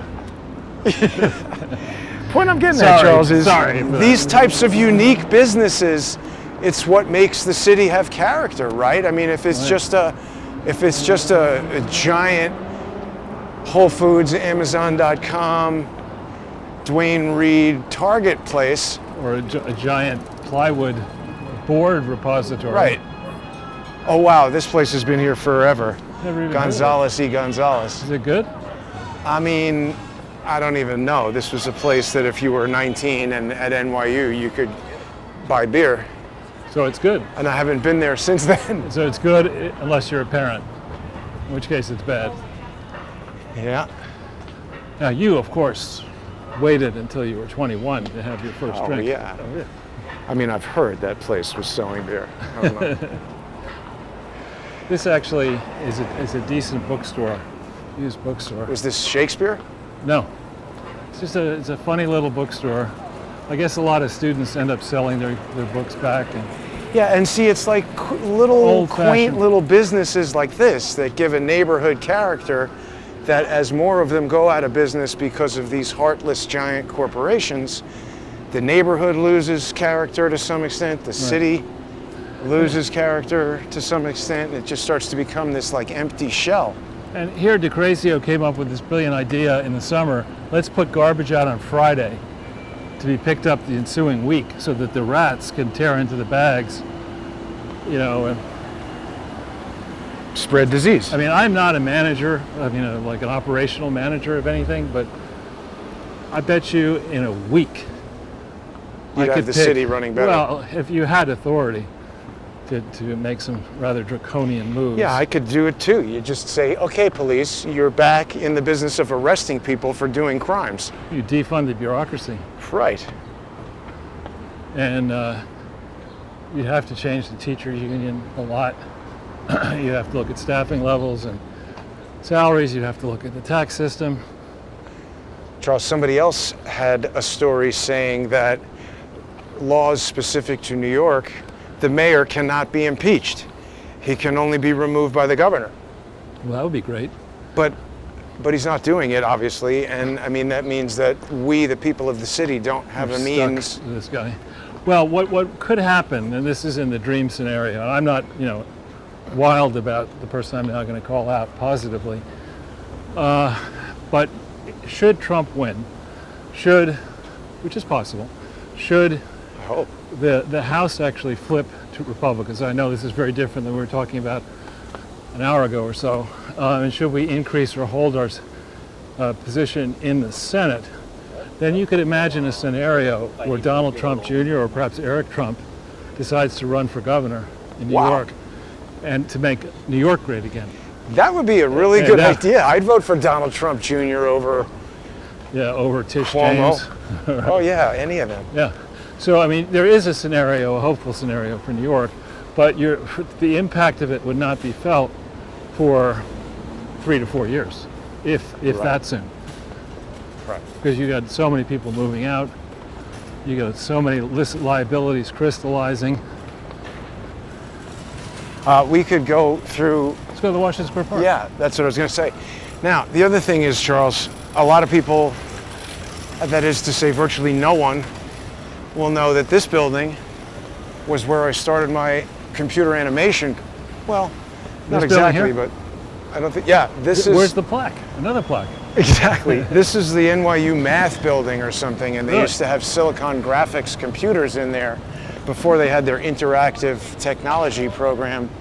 Yeah, Warren Weaver Hall. I don't know who Warren Weaver is, but That's a while back, Jason. I mean, that was early days for that stuff. this was 1991 I'm talking about. Yeah, early days. Well, the IBM personal computer came out in '89. Yeah, this was Silicon Graphics computers, 1991. My first ever knowledge of and viewing of the internet was in that building, and we were studying alias wavefront software. If you say so. Or maybe it was just alias at that time, and then it became alias wavefront, and now it's Maya. But that was happening in that building. And now we're back Skateboarding. to the NYU Stern School of Business. Yeah, I mean, these guys have set up a whole little skate park here where they're ready to launch off of this and injure people on the sidewalk. And themselves. Well, I don't mind about them injuring themselves, but obviously anyone who has, Well, I have to tell you a story. okay, In I want to say 76, there were 12 residential colleges at Yale. And each college had a reputation. Mine was called Timothy Dwight College, and it was basically alumni kids and athletes. And it was a frat house. I mean, it was wild all the time. And the master, they don't call them masters anymore, obviously. Oh, well, but the master of Timothy Dwight was a guy called, the name will come to me in a second, but he was a wild man. I mean, he was through parties. He encouraged it. And a number of these football players had motorcycles, So they got drunk one night and they decided it would be fun to see how fast they could run their motorcycles into the front door of the dining hall. What could go wrong? Yeah. And so I went to sleep at a certain hour. I sleep pretty heavily, but I heard a loud noise and I thought nothing of it. And I went down, stumbled into breakfast, and it was like one of these cartoon strip things. You know, you get to the door frame and there's a cutout of a motorcycle and the guy pierced the door frame. Wow. So I thought that was hysterical, and I was in line behind this older couple who are like making all these nasty comments. It's outrageous, we have to stop this. And it was the incoming master who was replacing the party animal. And he wrote he was a classics professor, and he wrote an op-ed piece for the Yale Daily News stating that he intended to run Timothy Dwight College like a Greek polis, which is a Polis? certain strictly run city-state. And so anyway, Oh. that skateboarding, that's 2020. Motorcycles through the front door in 1976. That's pretty impressive. Yeah. I just don't like those guys because they're going to go skating off of that thing and crash into some person Of who course, that's how they roll. is likely to get injured. You want to go? Sure. Oh, look, we've got somebody interviewing with a crew here. Let's not stop them. We'll No. just walk by them. I don't want to get into a. Seems very HBO, sort of Vice-ish. Right.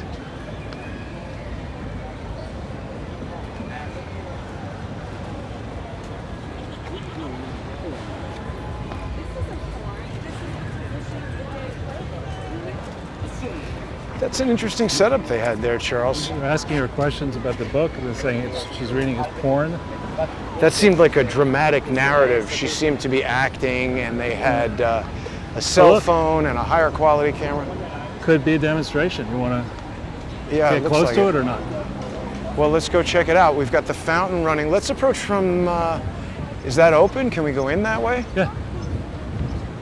Yeah, let's just check out what's going on with the fountain. And I mean, again, the evolution of the park, right? People can kind of see You what's going sit on. there and you're like, keep America great.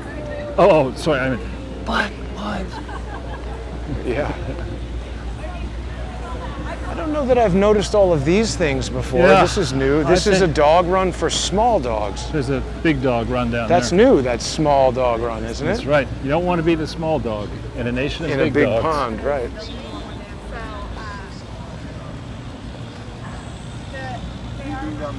Well, it seems a bit more More calm. crowded.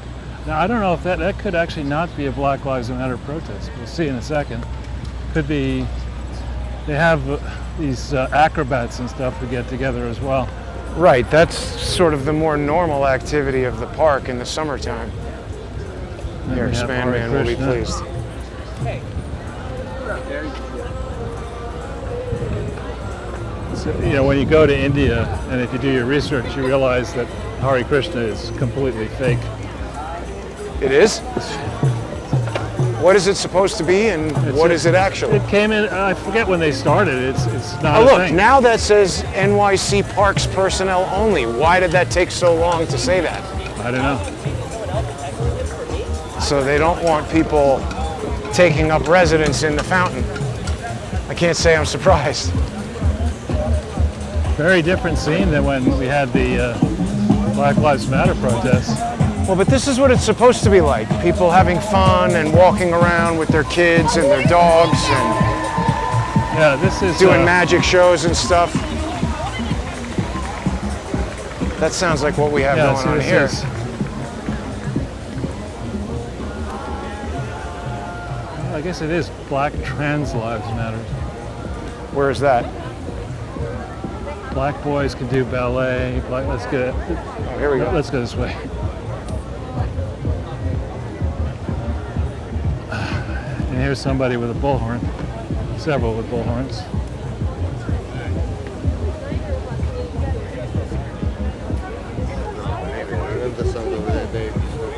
Where you want to go? Oh, let's just walk over. What time is it now? Is it? It's 4:45, Charles. Yeah, let's wind it up, maybe. Systems Go down. have been cooperating. Weather has been Amble over to cooperating. 7th Avenue, and I'll. Well, what else do we want to cover? Well, this is going to be a pretty big week. We have bumbling Biden has to leave his basement, somehow make his way to some bigger studio to accept his nomination speech. There's all kinds of negotiations back and forth. Who's going to be giving major speeches at the Democrat, or Demon Rat, as I like to call it, National Non-Convention. Did Supposedly, they diss AOC? yeah, supposedly Bill Clinton and Hillary Clinton are going to have starring roles. Let's cut this way. Unless you want to go. I was just keeping my eye on that guy All right, who let's started get out. moving while we. Nah, he's doing something else. So they're worried about who's going to speak. Yeah, and the Demon Rat. Oh, look at that, Charles. We got a whole band down there. That tends to be there on Sunday. They have a piano. They don't That's seem to be what we social want in distancing. the park. That's not social distancing though. That's what we want also.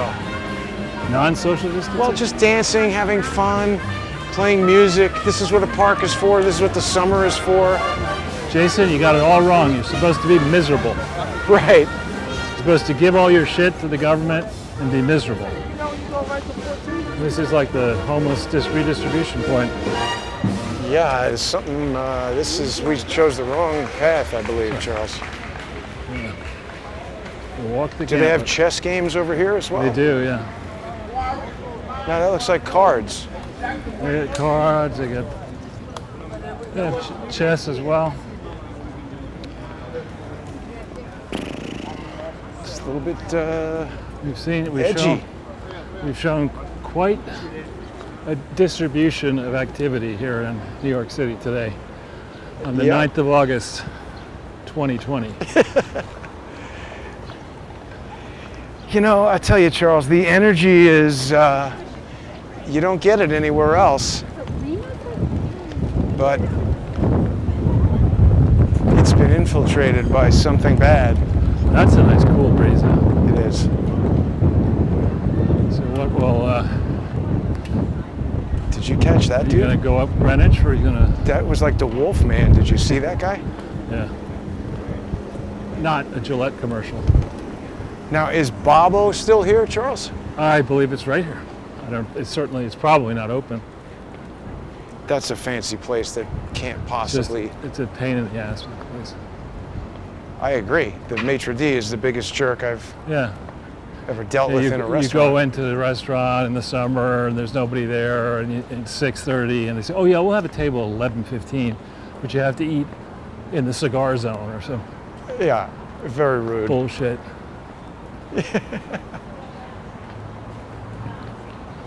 I went to a restaurant for the first time in 5 months, I think, on Thursday night. McDonald's or No, I haven't been to a McDonald's in. oh, you lie. Long I time. know you're a binge McDonald eater. I know. Definitely no. But You're this, wasting a lot of money on TV ads, that's for sure. who is McDonald's? McDonald's, non-stop ads. I haven't really watched TV either, so I don't know. So I'll walk with you to Sure. Greenwich and Christopher, and then I'll make a left. Let you meander home. Is that your Mercedes? No, but I do think that's a new one. They've just totally redesigned that G Series Mercedes, and that just looks like one of the new ones. absurdly expensive piece of garbage. And why would you spend, what do those things cost, like 100 or? I don't know, a lot for sure. Look, Charles, this place is closed. Wasn't this also a Dwayne Reed? It was either that or some other kind of, let's stay on this side. It's either Walgreens or Dwayne Reed. This is a funny diner. Have you ever been in here? I mean, throughout the years, yes, but not for. Yeah, it's fun. There are various music studios around here, so if you ever go in there late at night, there'll be all kinds of crazy people in there who just finished cutting a record or whatever. A lot of aspiring actors. The food is, if you're just hungry and you want a lot of food for not a lot of money, it's not bad. But there are a lot of businesses around here that are closed as well. Well, right up the street. The next two Right. things used to be in business, now they're not. They used to be a thing, now they're used to be a thing. Actually, this is 3 in a row. One, I mean, I'm telling two. you. Is it 3 or 4 in a row? Well, it's 3, and then this big restaurant. I've never been in this place, and I've been in this area. It's constantly changing. It's obviously an expensive place and difficult to keep it going, but I mean, there's just so much available commercial Ancient history, space. like the Democratic Party. There's a Barnes & Noble site that's been like that for 5 years. Yeah. Across the street on 8th Street. I met Sting in that bookstore 20-something years ago.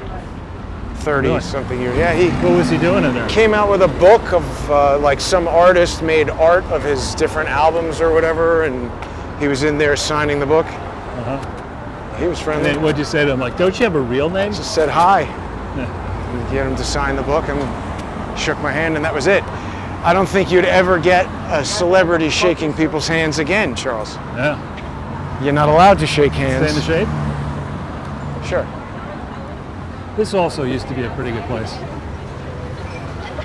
I haven't been in here, but I Pretty have good. admired Pretty it. good It's pizzas. nice and it's crowded, and the pasta looks real good. Yeah, and the pizza's good. Well, Jason, I think Ooh. I'm gonna, That's an ankle twister right there, Charles. that would not work for you. I'll give you a step over here. Sure.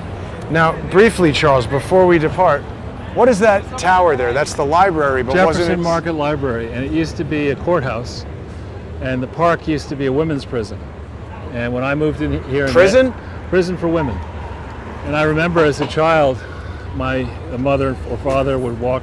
There used to be various stores that we go to, and I'd be walking, and I remember the prison were women yelling down to their children on the street, Wow. and then they knocked it down.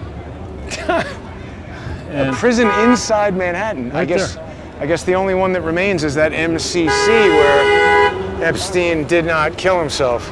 Yeah, the assisted living center. So to All right. speak. Well, anyway. Charles, another great Sunday with Charles. I'll give you the. My hand is super sweaty. It's all right. It's fine. I'll give you your- So Wednesday we'll be back. We Yes, do we have a will. guest lined up. No, we don't. We remember he would push that person back for a week. Oh, all right. Well, we'll work something out. And I'll see you then, Charles. All right. Thank you, Jason. Get home safe. Thank you. Take care. All right, there we go, everybody. So now, let's just put Charles's microphone in my pocket here. We'll keep this going on the walk just in case anything wild happens or interesting. I got so many wires sticking out of my pockets now. So we can see there's a lot of delivery going on. I think that guy works for Amazon or Whole Foods, or they're sort of the same thing now. And boy, it's tiring to walk around for 2 hours. This guy, he doesn't have the light and he's charging right up.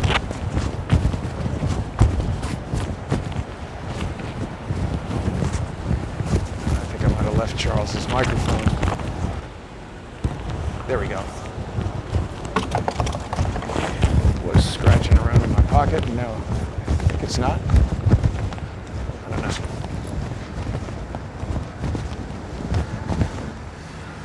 Okay. So let's see what the comments have to say on the walk home. Thanks for tuning in, everybody. For people who don't yet know, the Jason Goodman channel is under strike. So, yeah, tune in on Crowdsource the Truth 2 on YouTube. Subscribe. That way you won't miss the live streams. You can also become a subscriber and a sponsor on subscribestar.com/crowdsource the truth or patreon.com/crowdsource the truth.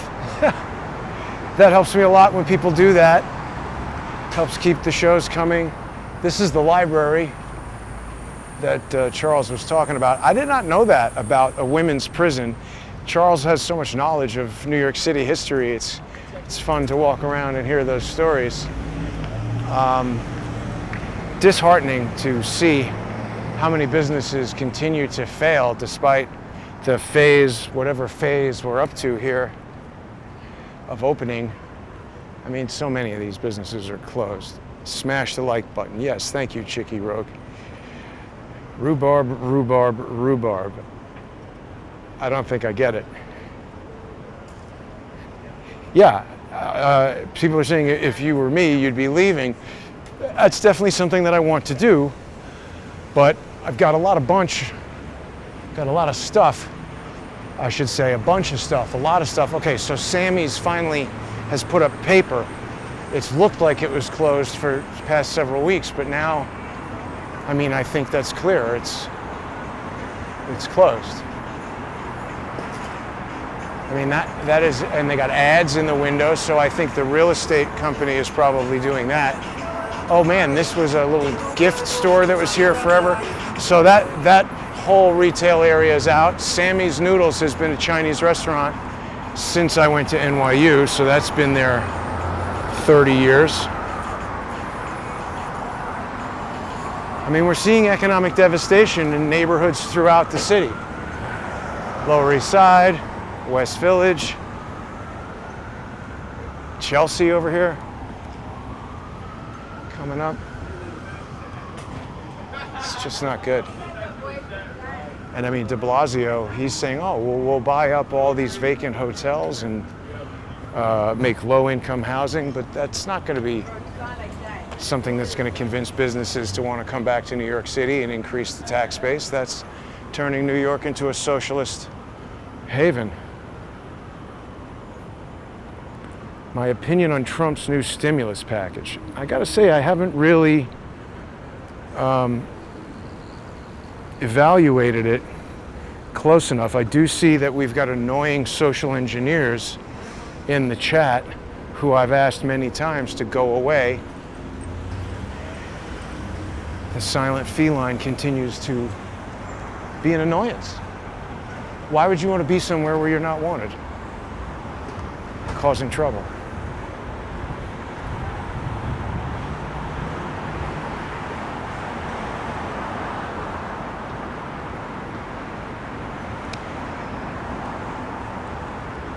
Yeah, so all these places, space available, 2 in a row, 3 in a row. What will happen to my beloved New York? Exactly, Dark Hostess. They're making New York City into one giant slum, which is going to need billions of support from the federal government. I mean, what do I think about it?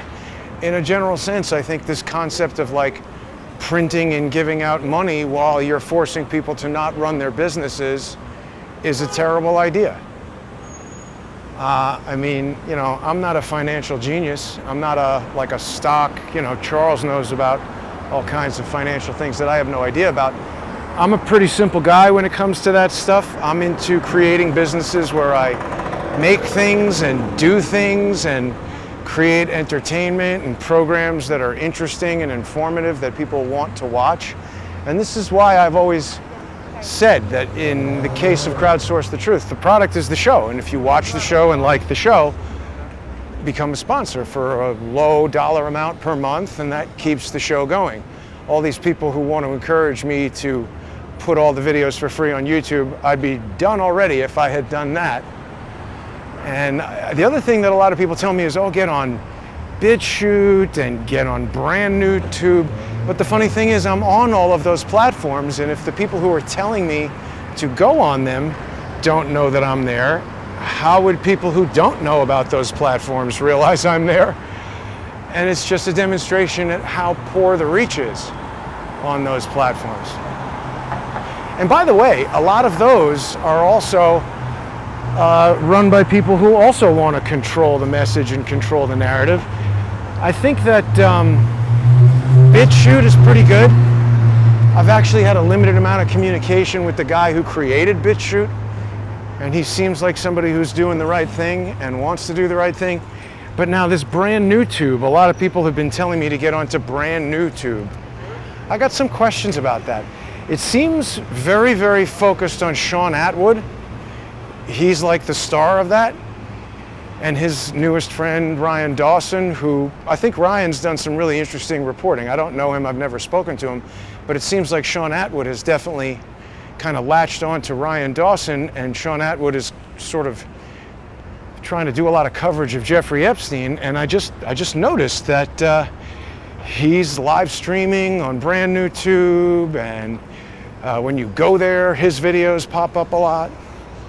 But the thing that's weird is when I tried to post a video about Dr. Judy Mikovits on brand new tube, it wouldn't post it, and it just said unknown error or undefined, something like that. So, you know, I took the video out of my iPad and tried to upload it, and it said, no, it's got to be under 1 gigabyte. And it was like 900 megabytes, so I thought maybe that was too close to the edge. So I transcoded it to about 600 megabytes, and it still wouldn't load on there. So then they have a function where you can import stuff from YouTube, so I tried that, and that still wouldn't work.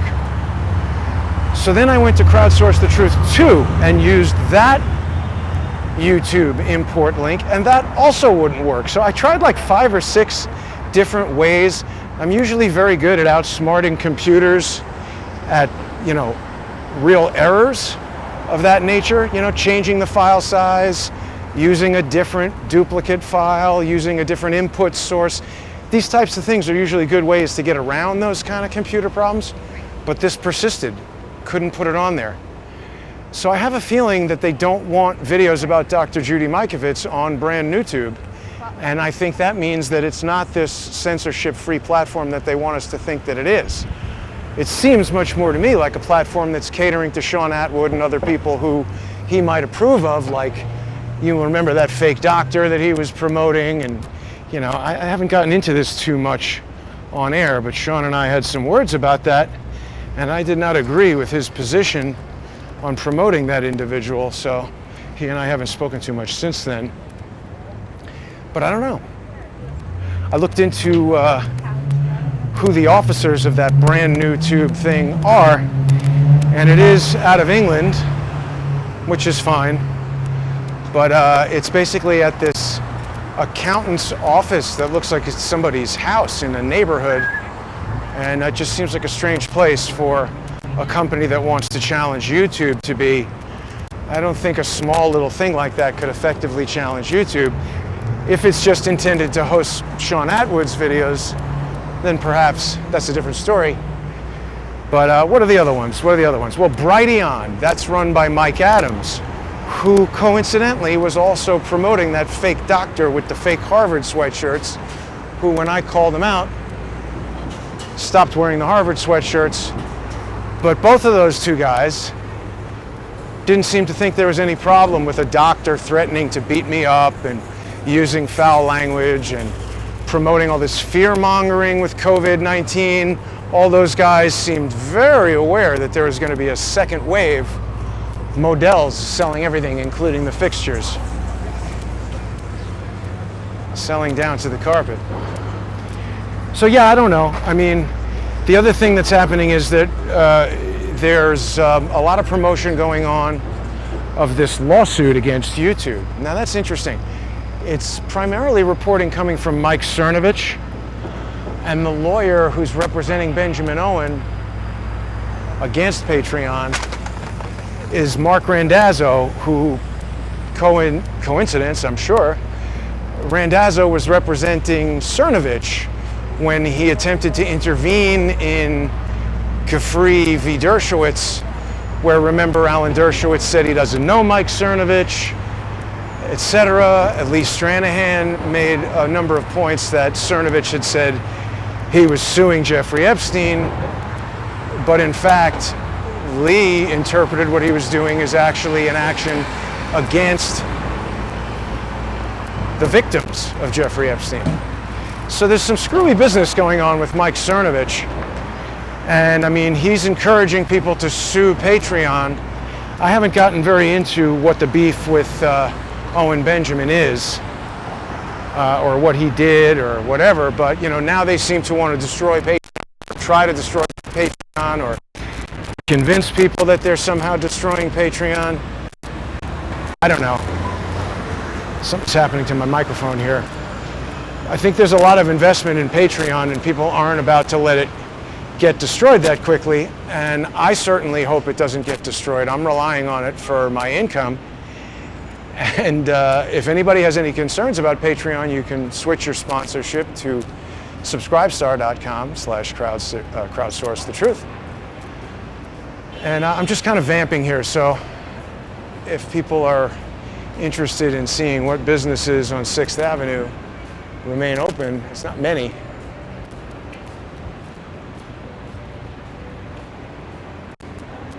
Retail for lease, right across the street there. Yeah, I even saw bank branches closing. I was surprised by that. Uh-oh, I'm on low battery here on the phone. Well, that's all right. We're over 2 hours. I don't want it to end abruptly, but there's still a small amount left. Now, that thing over there is the Limelight. People will remember that was a church that became a nightclub, and now it's kind of like a restaurant, shopping mall thing. I don't know what it's doing since the pandemic began, but I can't imagine there's a lot of people going in there. Ridgeway Diner totally closed. Oh, and now the stabilizer loses battery power. Okay, I think that's the energy telling me that the show is over. So thanks for watching, everybody. Thank you to the generous sponsors who make this and every other show possible. And if you're watching each week and you're not yet a sponsor, please get on to subscribestar.com/crowdsourcethetruth or patreon.com/crowdsourcethetruth. We're going to have Jim Fetzer tomorrow on Ole Damagard, Light on Conspiracies. We're going to be talking about this lawsuit that he lost and trying to get some details and a little bit of understanding as to exactly what happened. I'm not going to mention what the nature of the lawsuit was, because that alone could get me stricken from YouTube. There is already one strike on a video talking about this from last week, and whoops, there it goes, really out of battery now. And so hopefully people will tune in tomorrow. It's going to be on the sponsor exclusive show because YouTube doesn't want you to see it. Thanks for watching, everybody. I'll see you tomorrow.